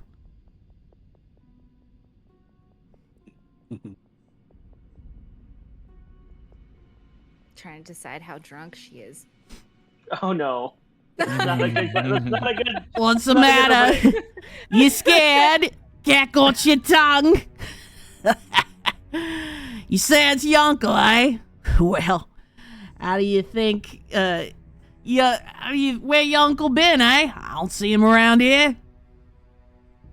And then he looks over at Leon. Ooh, big boy. How bad is it if I pick a fight?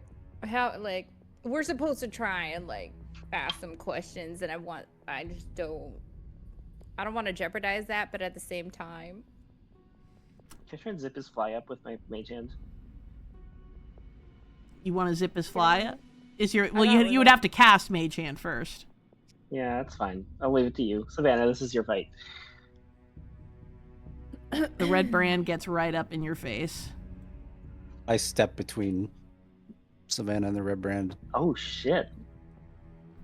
Oh. and I put my hand on my no. warhammer. Leon, it's completely fine. It's fine. That was funny. That was so funny. I can't stop laughing, and I'm gonna cast hideous laughter on him. Yes.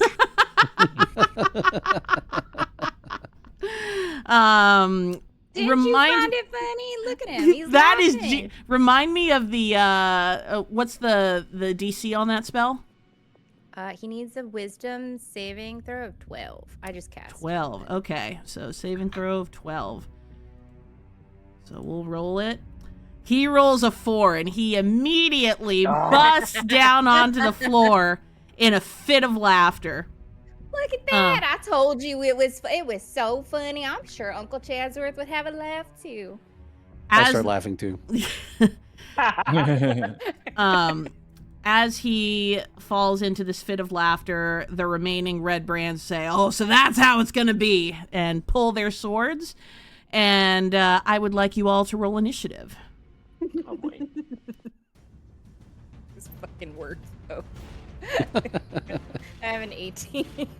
13. Same 18. Okay. 8. Roll initiative for these guys. And we will go ahead and start combat. So much for diplomacy. That sure didn't last long, did it? Hold on one second as we just getting the map into. Oops. I don't know where I was supposed to be standing. I moved myself. I was kind of back over here, but I'm guessing I was probably closer to the party. Yeah, you would have been closer to the party. Leon moved up here, so probably you and Norman are, about here. Oh, and Norman, you have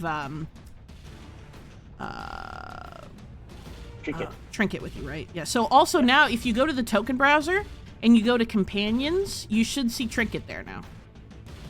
Oh. It's just listed as cat because I can't name it, but that's your. You can assign Trinket now from there.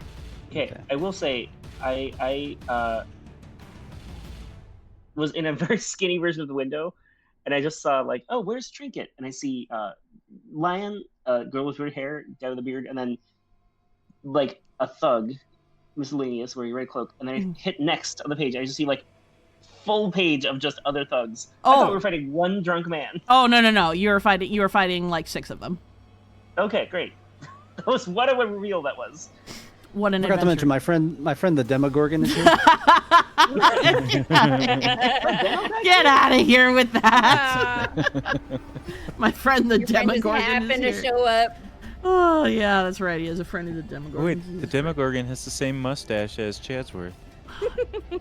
Chadsworth is the Demogorgon. He was the Demogorgon the whole time. As this fight breaks out, you see the people who are around it immediately rush back into their homes or different buildings and shut the doors, and some folks are peeking out the windows. You look back towards the town master's office, and you can hear Harbin going, "Oh no!" like freaking out, screaming. And then through the window, you see Brunhilde pop up with 2 thumbs up.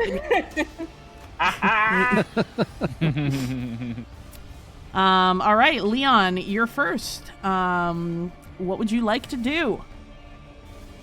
All right. Well, this guy is rolling on the floor laughing. So I am going to let's see, action, bonus action. I'm going to actually.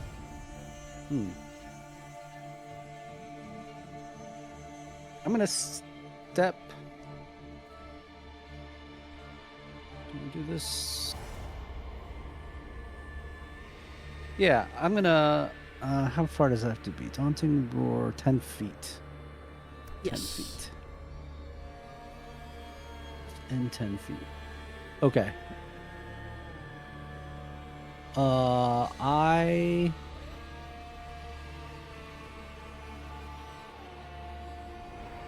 I'm here. These are 5, 10, 15. So this is 10 feet to all 3 of these guys, I believe, right? Mm-hmm. Yeah, I'm going to come over here. I'm going to come over there and just roar. Okay, Daunting Roar. Can you remind me of the description of that spell? Because I believe they have some saving throws they have to make. Yep. That's Um, C, A, and B. They must succeed on a Wisdom saving throw DC 12 or become frightened until the end of my next turn. Okay, so A fails. B succeeds. And C also succeeds. Okay, so A is frightened. Let me put a red ring around him so you can tell that he is frightened. It looks like C. Yeah, that's... Why did you do that to C? I was... Hold on. Let me cook. This is A. Interrupt this. What's the like what happens when they're frightened? Are they at disadvantage They're or something? frightened. They can't move closer to me while they're frightened. Right, okay. And I can't think there remember is if also they- some disadvantage. I was gonna say... let me check really quick the frightened condition for 2024. See if anything changed.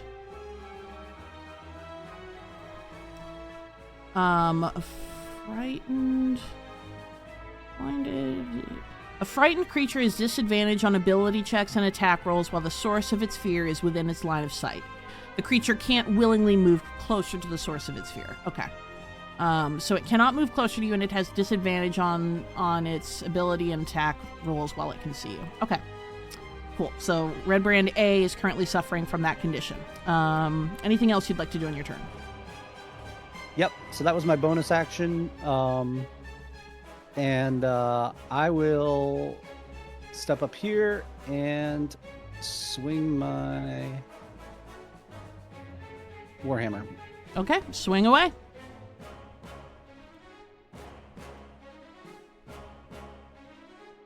$22 to hit. That absolutely hits. Go ahead and roll for Tell damage. them how it's done, Leon. Hell yeah. 7 damage. 7? 7? Alright. 7. All right. He takes 7 damage. Anything else you would like to do on this turn? I think that's it. Okay. Then that will be your turn. Savannah, you're up.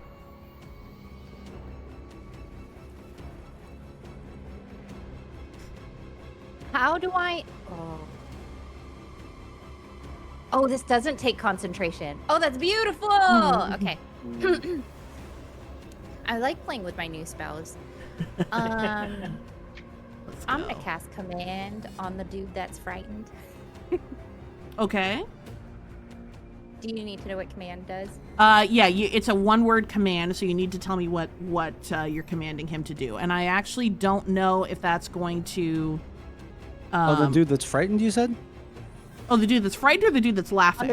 On the dude that's frightened. Not Oh, the dude that's my bad. Okay, my bad. Sorry, go ahead.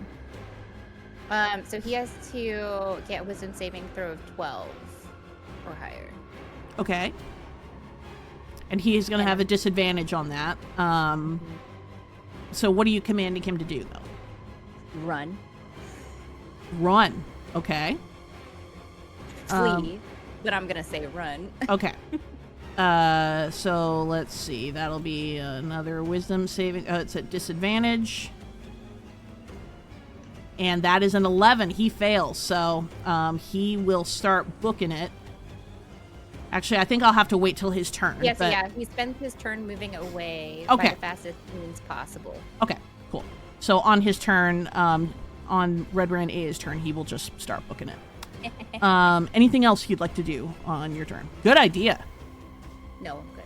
All right. Moving on to Norman. All right. I think my spells got a little bit mixed up because I don't see sleep in here anymore. Oh, But and I forgot to add. I did that. Oh, and you know what I remembered is that A, Find Familiar takes a spell slot, and B, Find Familiar, the familiar cannot attack. So Okay. I have been Find Familiar- really abusing the familiar power. It's a ritual spell, so if you take an hour in the morning, which you probably have, it doesn't Yeah. take a spell slot. Yeah. Oh my god, that's why. Okay, so I'm gonna Thanks, give myself Toon. back a spell slot. Thank you. I was like, I don't feel like that's right. But it Yep, does give say your that. spell slot back. Okay, that's great. So Okay, so Trinket cannot fight, so I'm gonna take Trinket out of combat then. Trinket can do other actions, but okay, all right, then I'll leave. Like, I'll leave them in for now. Just can't attack. Okay. But those actions could be like grapple. Okay, gotcha.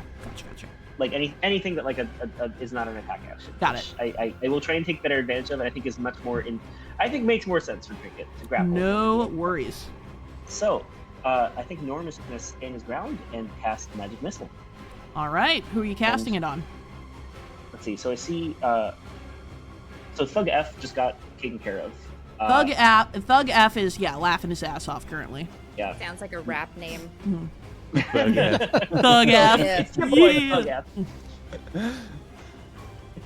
So I think I'm going to cast 2 Magic Missiles on D and 1 on E. All right. It's 3 bolts. Okay. And what do I roll? I always forget. Magic Missile is... Those are 3 glowing darts. Each strikes. There is no... Right, yeah, you don't have to roll an attack roll, just roll damage. So literally I just... Wow, okay, great. So I cast. And... First one is... Well, this is on... on D? On D. Okay. It's a 5. Okay, so 5 damage. Second one is a 4, so it's 9 total. 9 total damage. And this is non-lethal before you say anything else. Okay. Can you do non-lethal magic missiles? Actually, not for any ranged attacks or spells cannot be non-lethal. Only melee attacks. Oh no! He's not dead though. God. He's not dead.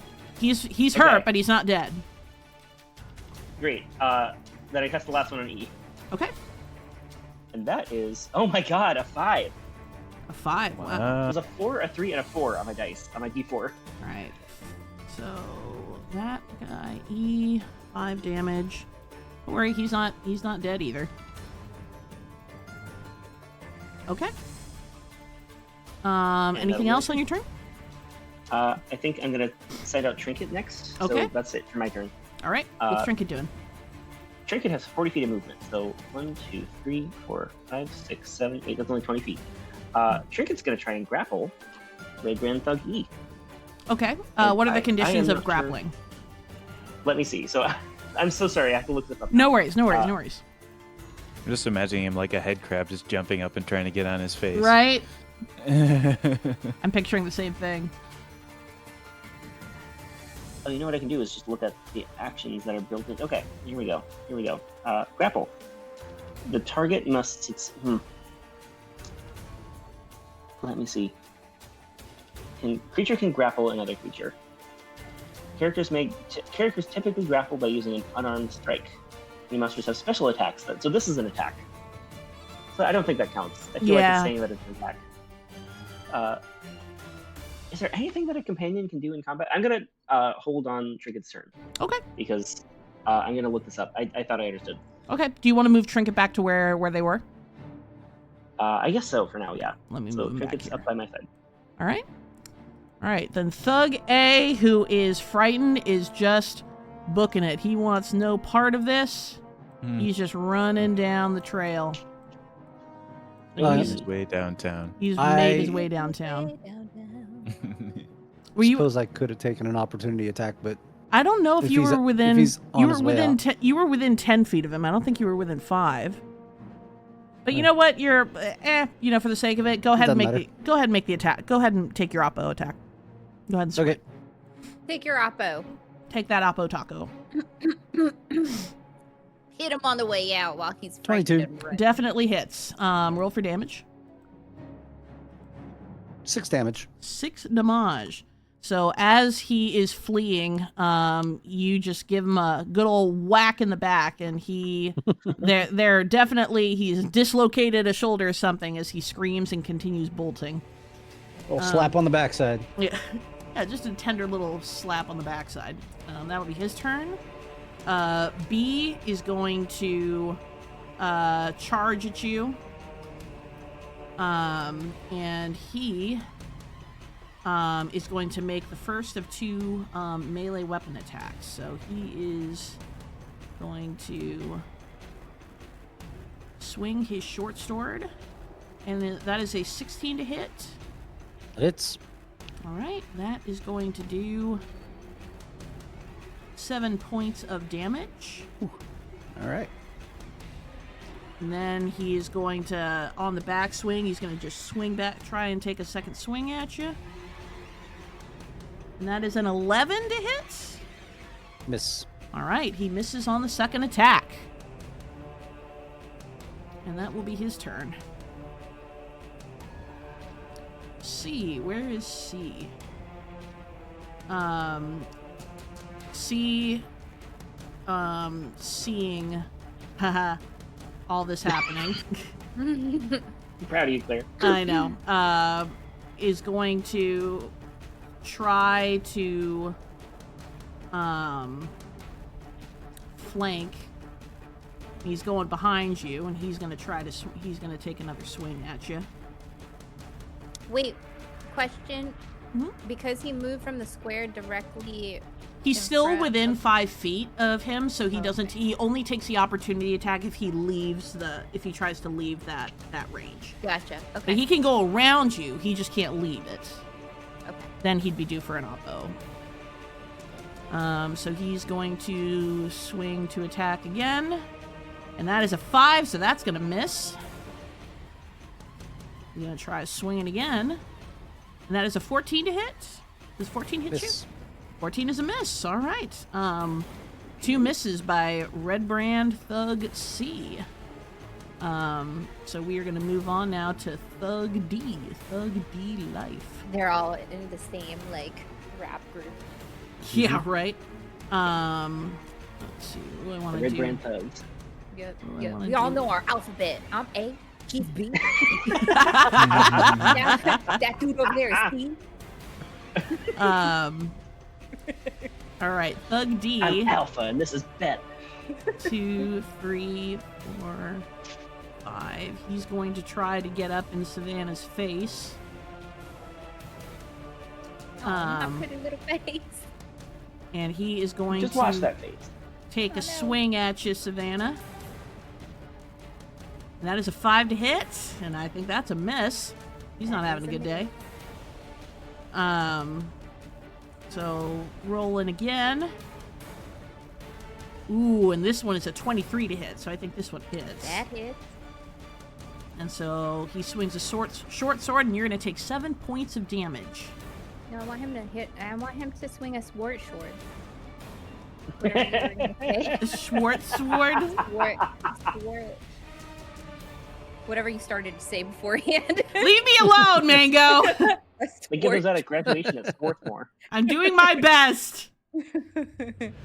All right. And this one, I know we talked about Thug F being a funny band or a funny rap name, but I also think Thug E is kind of a great rap It is. name. Boogie Fresh. Thuggy Fresh. He. Oh wait. Question. Yes. How do I know if that breaks my concentration? Because the laughing Yeah. one, like that takes. That's concentration. right. You know what? I have to look up because I don't remember off the top of my head.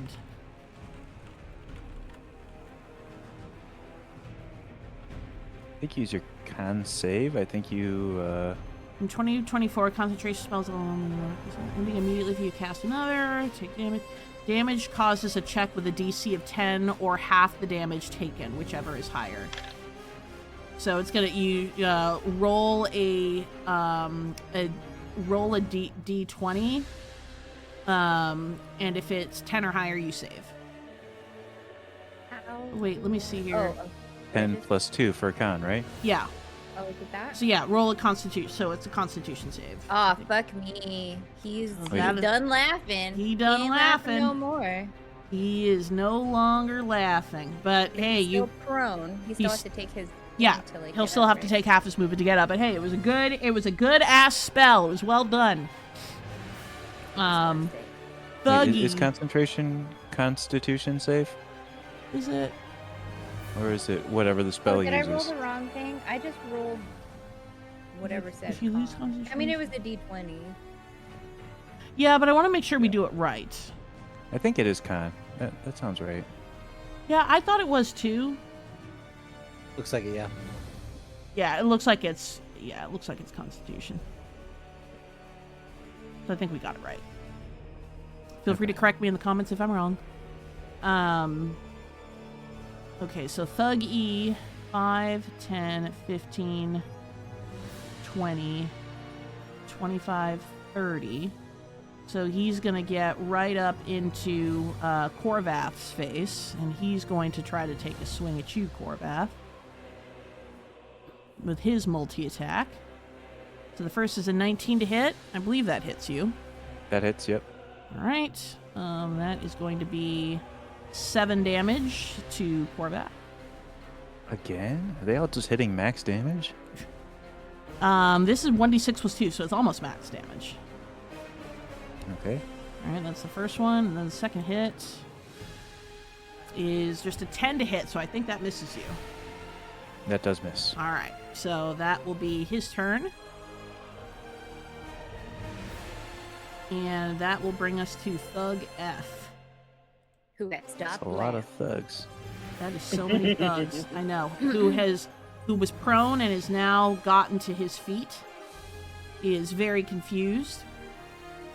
But he will try to take a swing at Savannah. We could have had hugs, but instead we got thugs. Oof, and that is an 18 to hit. So I believe Yep, that that hits. hits. And that is going to do 5 points of damage. I'm almost dead. Hang in there, Savannah! No! I have 5 HP left. He's going to swing again. Oh shit, he's not done. Yeah, he's got multi-attack. And that is a 22 to hit, so that will also hit. No! Oops. And that does 4 points of damage, so 1 I have HP 1 in a HP dream. In a dream. Oh boy. That's what I get for making him laugh. Right. All right. And that brings us to Korvath, the Unshaken. Trinket is going to give Korvath a help action before you go. I think that's the one thing that companions can safely do. Okay. So, Korvath, you will get advantage on the next attack or ability that you do.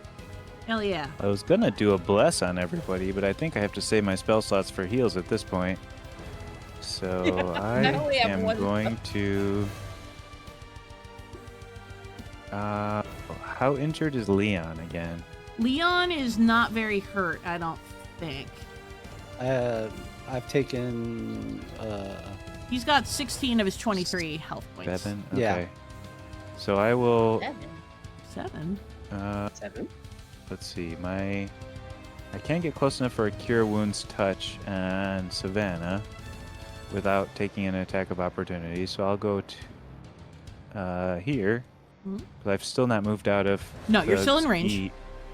Thug E's Yeah, Thuggy. contested area. So I'm going to cast Cure Wounds on Savannah, Okay. which is a 2d8, and I will heal for 16. Ooh, that is a nice Nice heal. heal. Max HP. That is a nice heal. What does it look like as you run to Savannah and give this offer up this cure wounds? Well, my shield is probably going to start glowing a little bit. I got this red Tempest seal that glows and grants me some powers, and that will my hand will start glowing the same color, the red glow from the shield, and I will just reach out and touch Savannah, and just her whole body will glow red, and her wounds will close up. All right. Hell yeah. All right, Savannah, you're back up to, I think that's full health for you, right? Yeah. So you. And I don't think I have any bonus actions anymore, so that's Okay. it for me. All right. Well, good shit, Korvath. You saved the day for sure. That brings us back to the top of the order. Leon, what are we doing? Turn. I am definitely a little pissed off now, so I'm going into a rage. All right, he's raging. And I will swing my Warhammer again at Thug C. All right, swing away. 24. That hits. And 8 more damage. All right, describe what it looks like as you pulverize this thug. Dead? Dead. Yeah, he's dead. All right. Yeah, he came around. He swung at me twice. And so I dodged left, dodged right, and then as I was dodging, kind of turn in a circle and just swing my warhammer around and knock his head sideways. Hell yeah. And falls to the ground. The head or his whole body? Yes. Oh, I hit him in the head. Yes. His whole Yeah, body yes. falls to the ground, though. Fuck yeah. Yeah, and then I just turn and face his friend. All And right. stare him down. Terrified. Terrified indeed. All right. Nice job. So that's going to conclude your turn, I'm guessing. Mm-hmm. All right. Then moving on to Savannah. What we doing, girl? If I cast Thunder Wave, will it hit Korvath? Because it's 15. Like, does that go around me, or does it go... Thunder Oh, it's Wave. each creature in a 15-foot cube. I think you If can you- decide where the cube goes, though, right? I think the cube extends out from her. A wave of thunderous force sweeps out from you. Each creature in a 15-foot cube. So you get to decide where that is. Each... You can choose the direction, though, right? Yeah, you can choose the direction. Oh, can you? I think whatever direction... You could theoretically do it where you hit just Thug F. Thug F and Thug D? I don't think you could do it where you hit Thug D without hitting Korvath. You could theoretically do it where you just hit Thug F, but because you would have to like force it out way further like to your left. To not hit Korvath. Yeah, correct. Which I almost don't think is worth it at that point. Yeah. Can't you do a 15-foot cube like right there? That's what I was thinking, but I don't know. 15-foot cube. I mean, it is directly in front of her.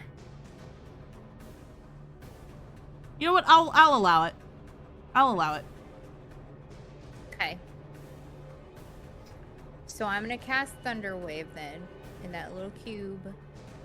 And can that you Toon read has- off the that description for me? Toon's on. You unleash a wave of thunderous energy. Each creature in a 15-foot cube originating from you makes a Constitution saving throw Okay. of 12. Okay, so On a F failed and save, D. creature takes 2d8 thunder damage and is pushed 10 feet away from you. Okay, so you On a said successful save, they take half. okay. So let me make the Constitution throws first. So Thug F will fail his save, and Audible within 300 feet. Oh no. Is it and audible? yep. Thug D.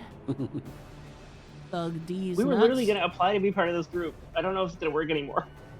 Change of plans. All right, they both fail. You gotta pivot sometime. So roll damage. So 2d8. Thug F takes 16 points of damage. Wow. You 2d8s with absolutely 2 8s. blew him away. You blew Holy F shit. away. And you Wow. blew them both away, actually. So, Max damage. yeah, that's max damage. It blew them. They both Okay. insta died. Oh, really? Like, no Yeah. Z. So describe what happens as you cast this blast of thunder and what All right, these red Emperor rams look like. Palpatine. Yeah. As they get absolutely yeeted into the stratosphere. Rockin' his last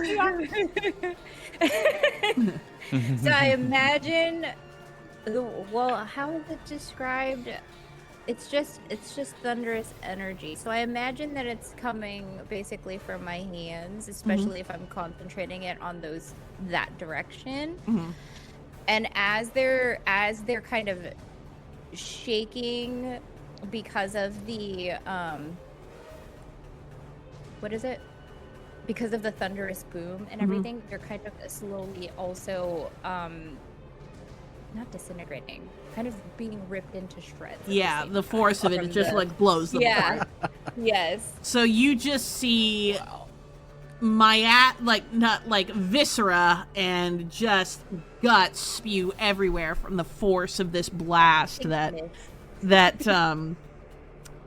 Savannah puts out. Great Korvath moves attack. a little. Anything else you want to do on your turn, Savannah? Nope. I think those are all my spell slots. All right, excellent. Norman, you're up. All right. I was originally very concerned about the Savannah situation. That's looking a little bit better now. So I think I'm going to go over and do. I am going to do something I've dreamed about since I cooked up this character. I'm going to bonk him. Give him a bonk. Yes.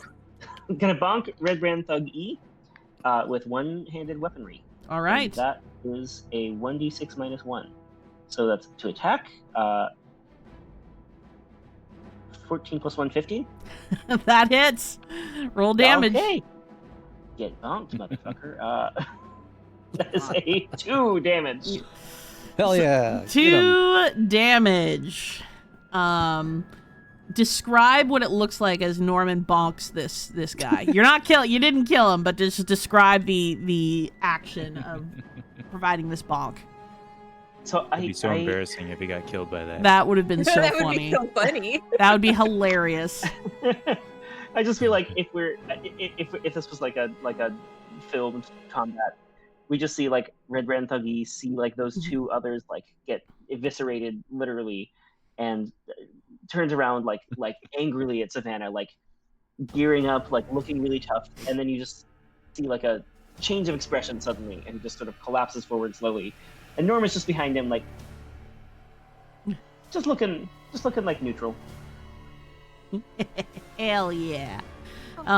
Where did you bonk him? Oh, just the head.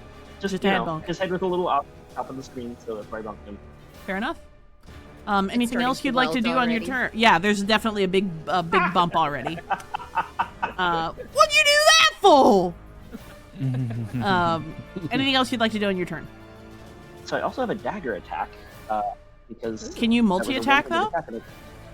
Not multi-attack, but as a bonus action. Oh, with okay. 2-weapon fighting. Okay. I can Wow. attack with different light weapon. You don't add your ability modifier to the attack's damage, unless it's negative. And I don't think I can do that because I think my dagger would have to be thrown, Oh, okay. and I don't know if that Oh. counts. So I think I'm pretty good. I Okay. think that's my turn. All right. I'm happy with how that turned out. Trinket used the help action on Korvath. Well, that was the previous turn, actually. Yeah. The previous so now round. I'm gonna run over to Leon and just sort of cat on cat, be like, "You can do it." All right. Red Brand Thug A, who is I can't. Are they still frightened? Intrepid, do you remember how long the frightened No. condition lasts? Oh, Is the it- one that ran away? Yeah. He ran away. Yeah, He ran away, but that it command lasts only until works the for end of my next turn after the fear. after the fear. Okay, so your next turn already I think it'd be happened. done. Yeah. Yeah. Yes, And it's command only already done. worked for one turn, so he is going to start dashing back. Oh, it doesn't say that in here. I thought he just leaves. Like, No. ah. 25, 30, 40. Holy shit! How fast are these guys? He's just dashing, so he's just making it Oh, back. to okay. you. He's just making it back. He's not going to be able to. He's not going to be able to take an action. He just Jesus dashed. Christ. No. He just dashed back. So What are those he cloaks made of? he is back to his senses. He used his dash to get back into the fray, but that is his turn. So that brings us to Thug B, who is going to try taking a swing at you, Leon.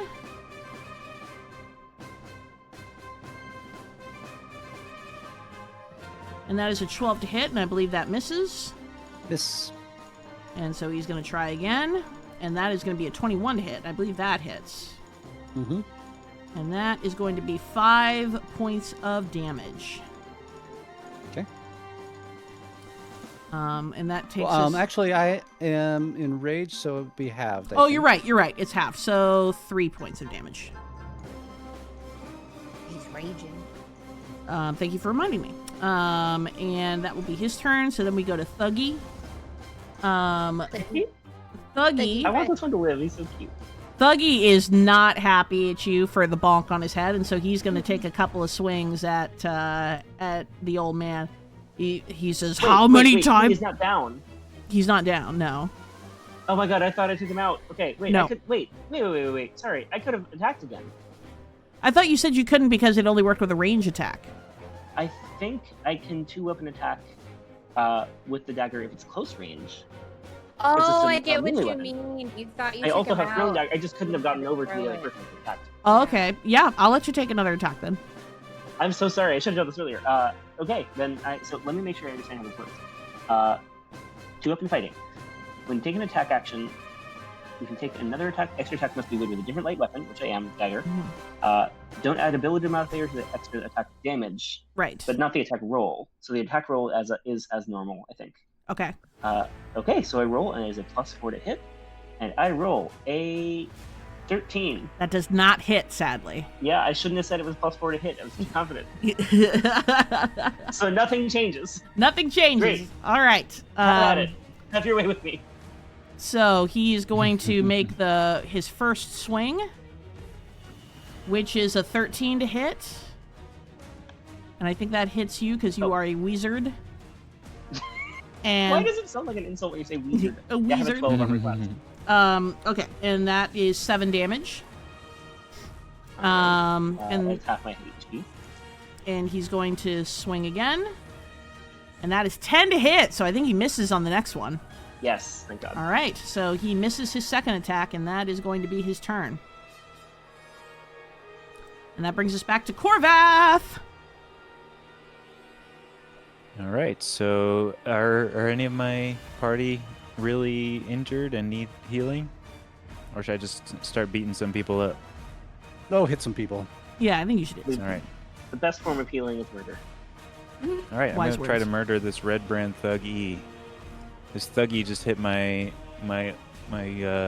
little mage friend, so I'm gonna give him a smack.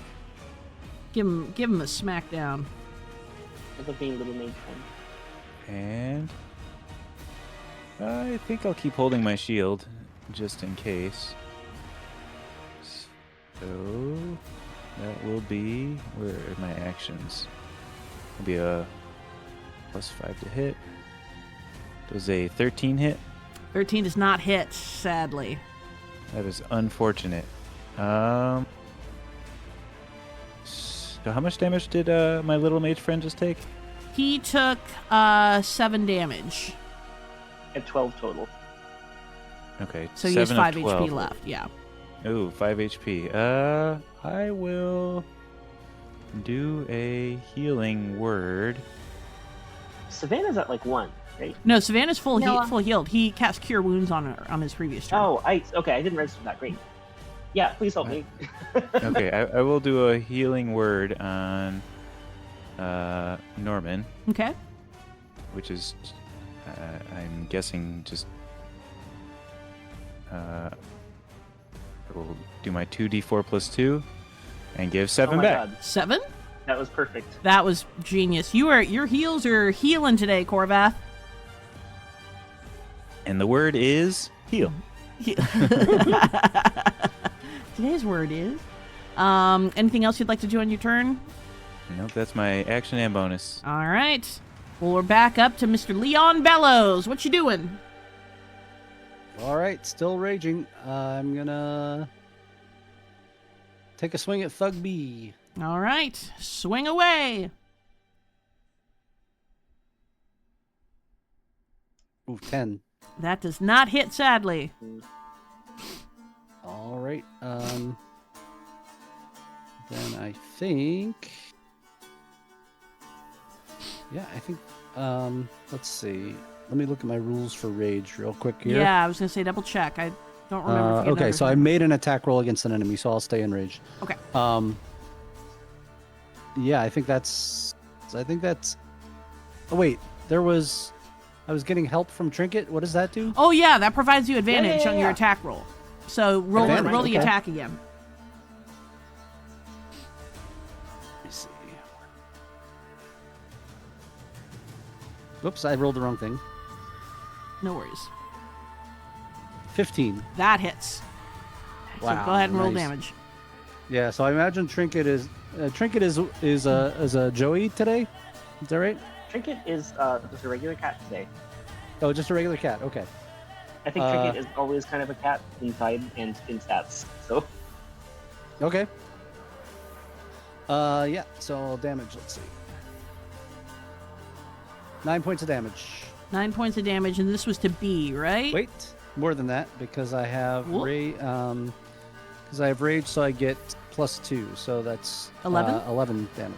All right, 11 points of damage to Thug B. Anything else we're doing on your turn? That's it. All righty. Savannah, Girly Pop, you're up.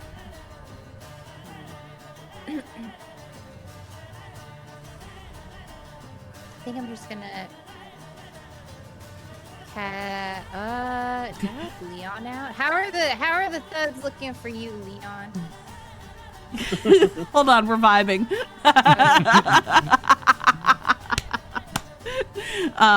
The thugs, the thug that Trinket or that Trinket is fighting, that Leon is fighting, is definitely looking rough. And so is the thug that Norman is fighting. But Thug A, who was terrified and ran away and is now running back, wasn't involved in any of the fray at all, so he's still looking pretty good.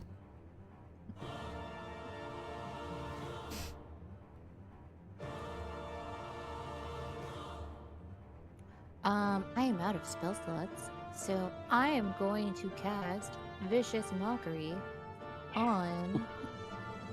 Wait. Are these 5 feet squares? Yes. Let's do it on Thug B, since he's looking a little rough. Thug B, you said? Yeah. B is in bitch? Okay. Bitch, that has a hit. What is the DC on, or the DC on that again? Attack save Wisdom 12. Wisdom 12. These guys do not have very good wisdom. And he rolled a 2. So, Yay! what insulting thing are you saying to him? Should have taken a page out of your friend's book and ran when you had the chance. And he takes a damage of 5. Oh my god. Describe what it looks like as you insult him to death. Oh my. Oh god, I did not. myself. I was like, I really hope this kills him, but I wasn't sure, and it did. I guess maybe I'm just yelling it, and it does that thing that happens, you know, in Baldur's Gate where there's some kind of like reverb to Yep, it, as yep. it's, like traveling or whatever, and it's similar to the thunder wave.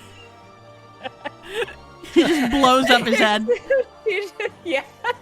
So literally, it like reverberates through his head, and he just goes, "That wasn't nice," and then his head explodes. So he's dead. Psychic It's like the damage. insult version of like when an opera singer shatters a wine glass. Yeah, it's just like that. Yeah. Jesus. That is You're the hilarious. perfect kid. Incredible. Anything else you'd like to do on your turn, Mango? I think that's an upgrade for Vicious Mockery to do D6s in. Yeah, that is an 2024. upgrade. I was shocked when I saw that roll. What do you mean? Because Vicious I think Mockery it and was D4s. yeah, it was D4s. Whoa. So now it's doing more damage, which is nice. 2024, baby.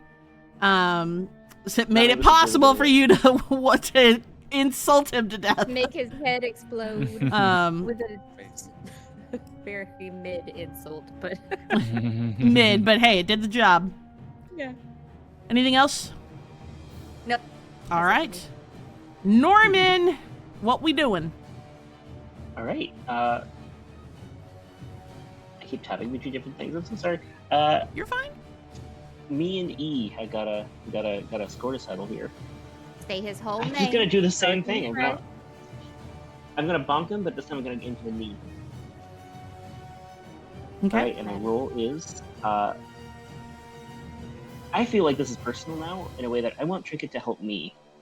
Can I go at the same time as Trinket, or does Trinket have to follow me? I think because Trinket used their help action on this round with Leon, they wouldn't be able to do it again for you. But they could. It's a new round. It's So the they gotta same. turn it. No, we're still in the same round of combat because Leon just used like one turn ago. So like the round of combat, like means everybody goes, and then once Leon goes again, that will be the start of the next round of combat. Right, but Trinket gave it in the last round of combat. So we No, it was this round. It was okay. Yes, it was this Absolutely. round. Thank you for keeping. You made Yeah, the that's choice fair. last round, but I didn't Yeah. attack until this round. Yeah, exactly. Oh, so the help action can't happen until like Correct. the moment. Correct. I did not know how that worked. I was gonna look that up after this. I was just like, You are okay, fine. great. Yeah, I did not understand that at all. So I'm gonna go for a quarterstaff bomb All right. as normal. That is a 15, That hits. and that is a one-handed. And so I'm just sort of like, I don't know. I don't have clever things to say. I'm just trying to injure. It's to 1 bracket. point of damage. One singular tap his point of kneecap. damage. And this, you just keep whacking this guy. He's like, ow, ow, ow. All right. Anything else you'd like to do on your turn? Yeah, I'm gonna dagger him. You're gonna Not like dagger. that. Oh, that's right. But You then have you- the My dagger misses again. your dagger sadly misses again. It That just is all I like do. hits his piecemeal plate and kind of bounces off without much fanfare. Mm-hmm. All right. To give you better padding on these cloaks. All right. You can move Trinket on this turn if you'd like. Sure. I mean, I think Trinket's just gonna sort of come near me. Okay. All right, and then Thug A is going to, seeing all of his dead friends, you're gonna fucking pay for that! And he's gonna charge after Leon, and he's going to take a swing.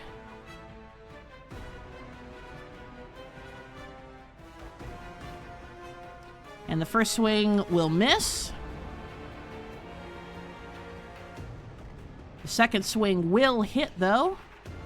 And that will do 7 points of damage to Leon. 7? 7. And that is his turn. Thug E is looking at Norman, is gonna say, how many times do we have to teach you this lesson, old man? 7 is halved, right? Oh, yes, I'm sorry, yes. 7 is half, so 4. I'm a And slow learner. he is going to swing, and that is a 13 to hit. That is above my AC. All right, and that is going to be 4 points of damage, Oh boy. and he's going to try swinging again. Oh boy. Now it is a 21 to hit. And that misses. Yeah. And that is Miracle. 7 points of damage, so you are still up with 1 HP. HP. And that will be his turn. All right, Korvath. So, I got a couple hurt people over here. I have 9 HP.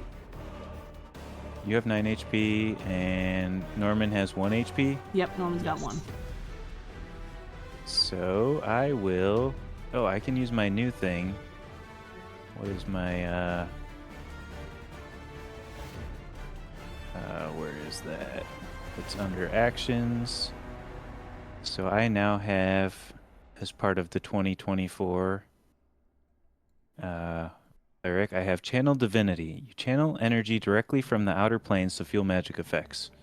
When you use this class's Channel Divinity, you can choose which effect to create.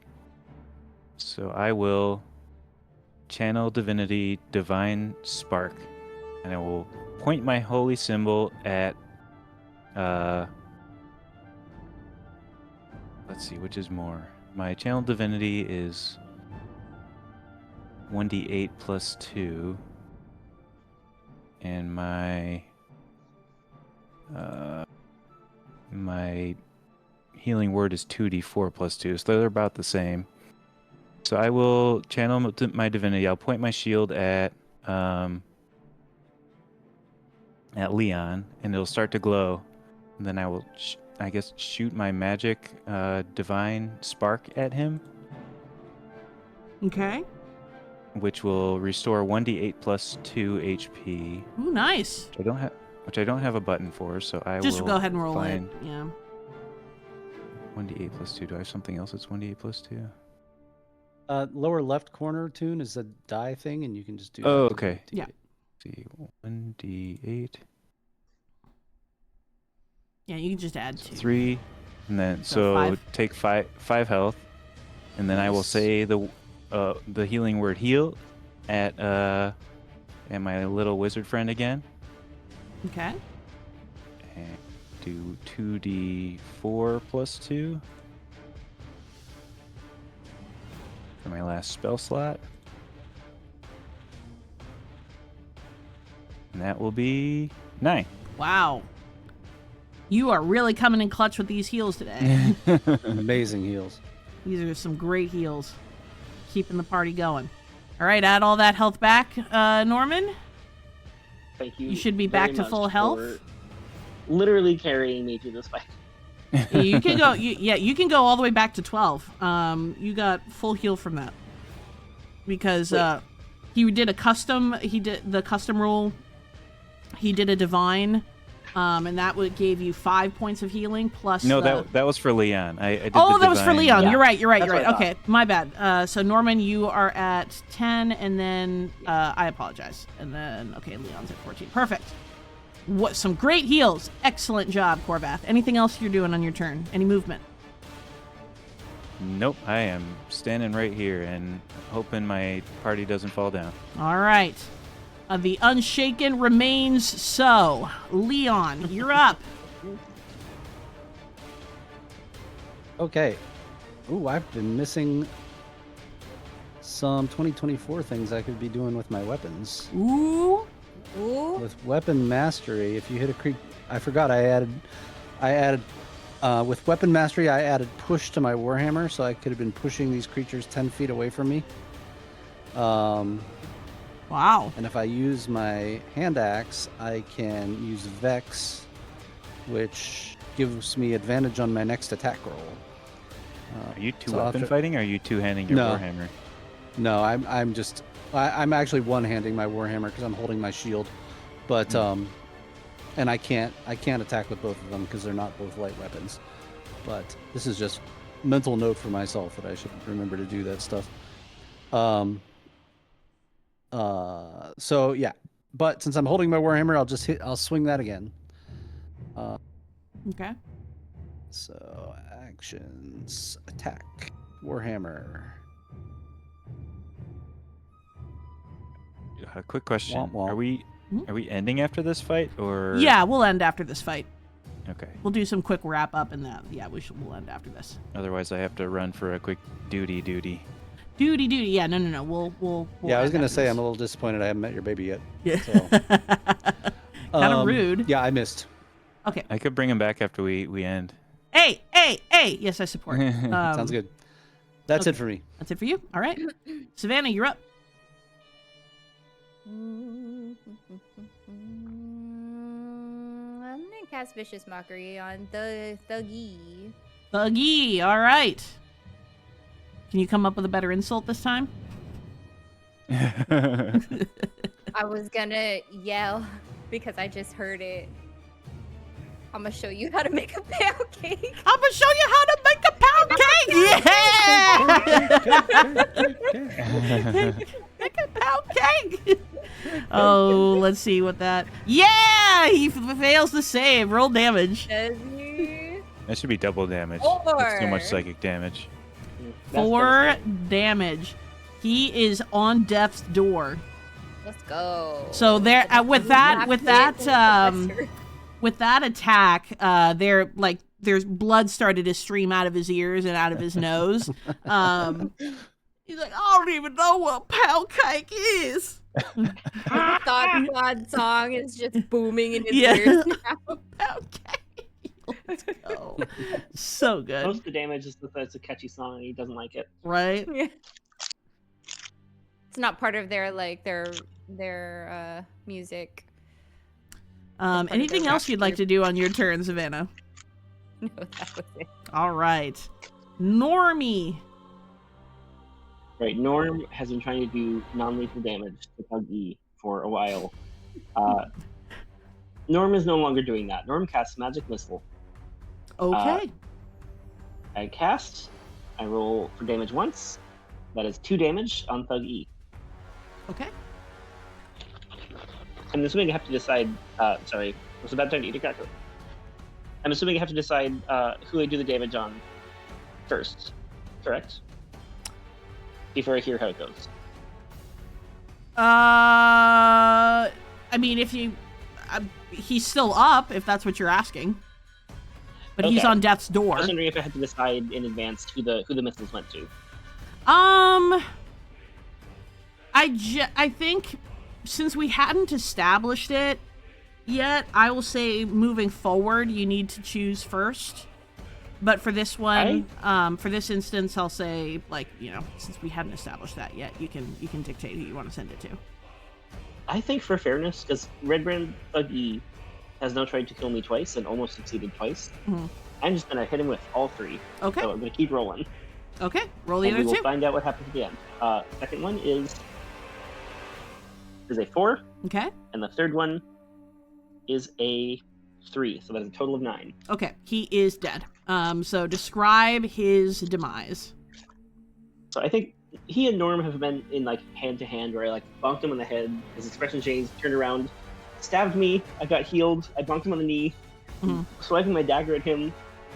Got healed again after he stabbed me a second time, and I just sort of like brush off my cloak, and I just like completely go out of character of battle. I take one step back, and I'm just like, shoot, and he just parts of him shoot faster than other parts, and those parts sort of splatter onto the ground behind him. Ooh. All right. Anything else you'd like to do on your turn? I think that's it. Okay. That brings us to Trinket.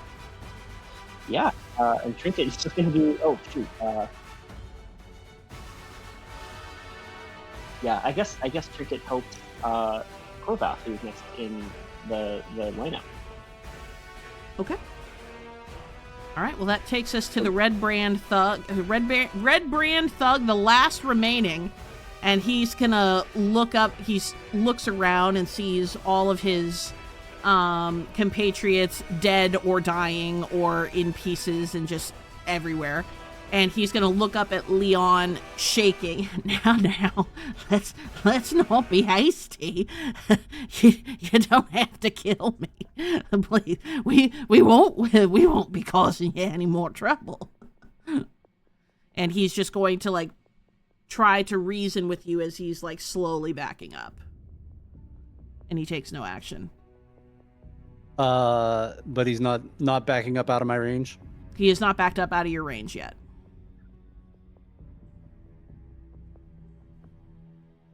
All right. And then that will take us to Korvath's turn. You all have seen this, by the way. You've all seen that this Red Brand is like, wait, hold on, please, mercy. I can always non-lethally attack him. You could, yeah. So I will.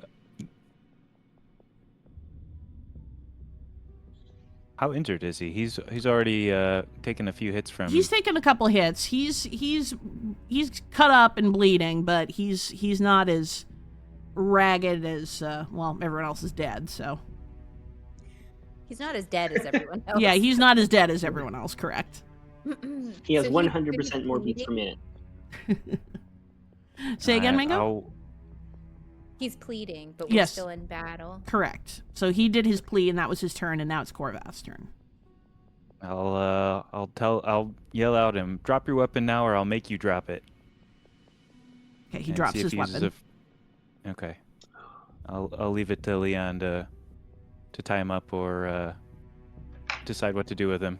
Yep. See if his rage lets him ask questions or just murder this guy. I'll end my turn there. All right, Leon, your turn. I will just grapple him Okay. and Nice. Since he is kinda not resisting, the turn him. grapple will just automatically succeed. Okay. Yep, I'm just gonna hold him, and yeah, I'll turn to the rest of the party and wait to see what everybody else wants to do. Well, if it's cool with you, I'm going to conclude combat then, since it seems like we've all just kind of, with him grappled, it seems everyone's kind of cool with the idea of just like this is the conclusion. So I will end the combat there. Toon, how we doing? Do you need a break? Yeah, do you need a break or? Yeah, I'm on diaper duty as of 20 minutes ago. Well, how about this? How about we end here with him grappled? This is the conclusion of this session, and we'll pick it up with what you guys want to do with this red brand in the next session. Sounds good. I nominate Toon as MVP for all the heals. Yes. Hell yeah! That was my vote. Toon with the heels. Kept Not us being dead is my favorite alive. part of the session. Yeah, Yeah. I actually have more heals than I had before because of the 2024 changes. I still had 2 more available with that Divine Spark. Fuck yeah. That's crazy. That's No, That's that so was cool. that was super clutch. All right, well then, Toon, you get an inspiration die that you can use whenever. So make a note of that so you don't forget. Okay. Friends, thank you so much for watching. We hope you enjoyed. We will see you in episode 5 to see what happens with this red brand who is now at the mercy of our party. We'll see you next time. Bye-bye. Bye.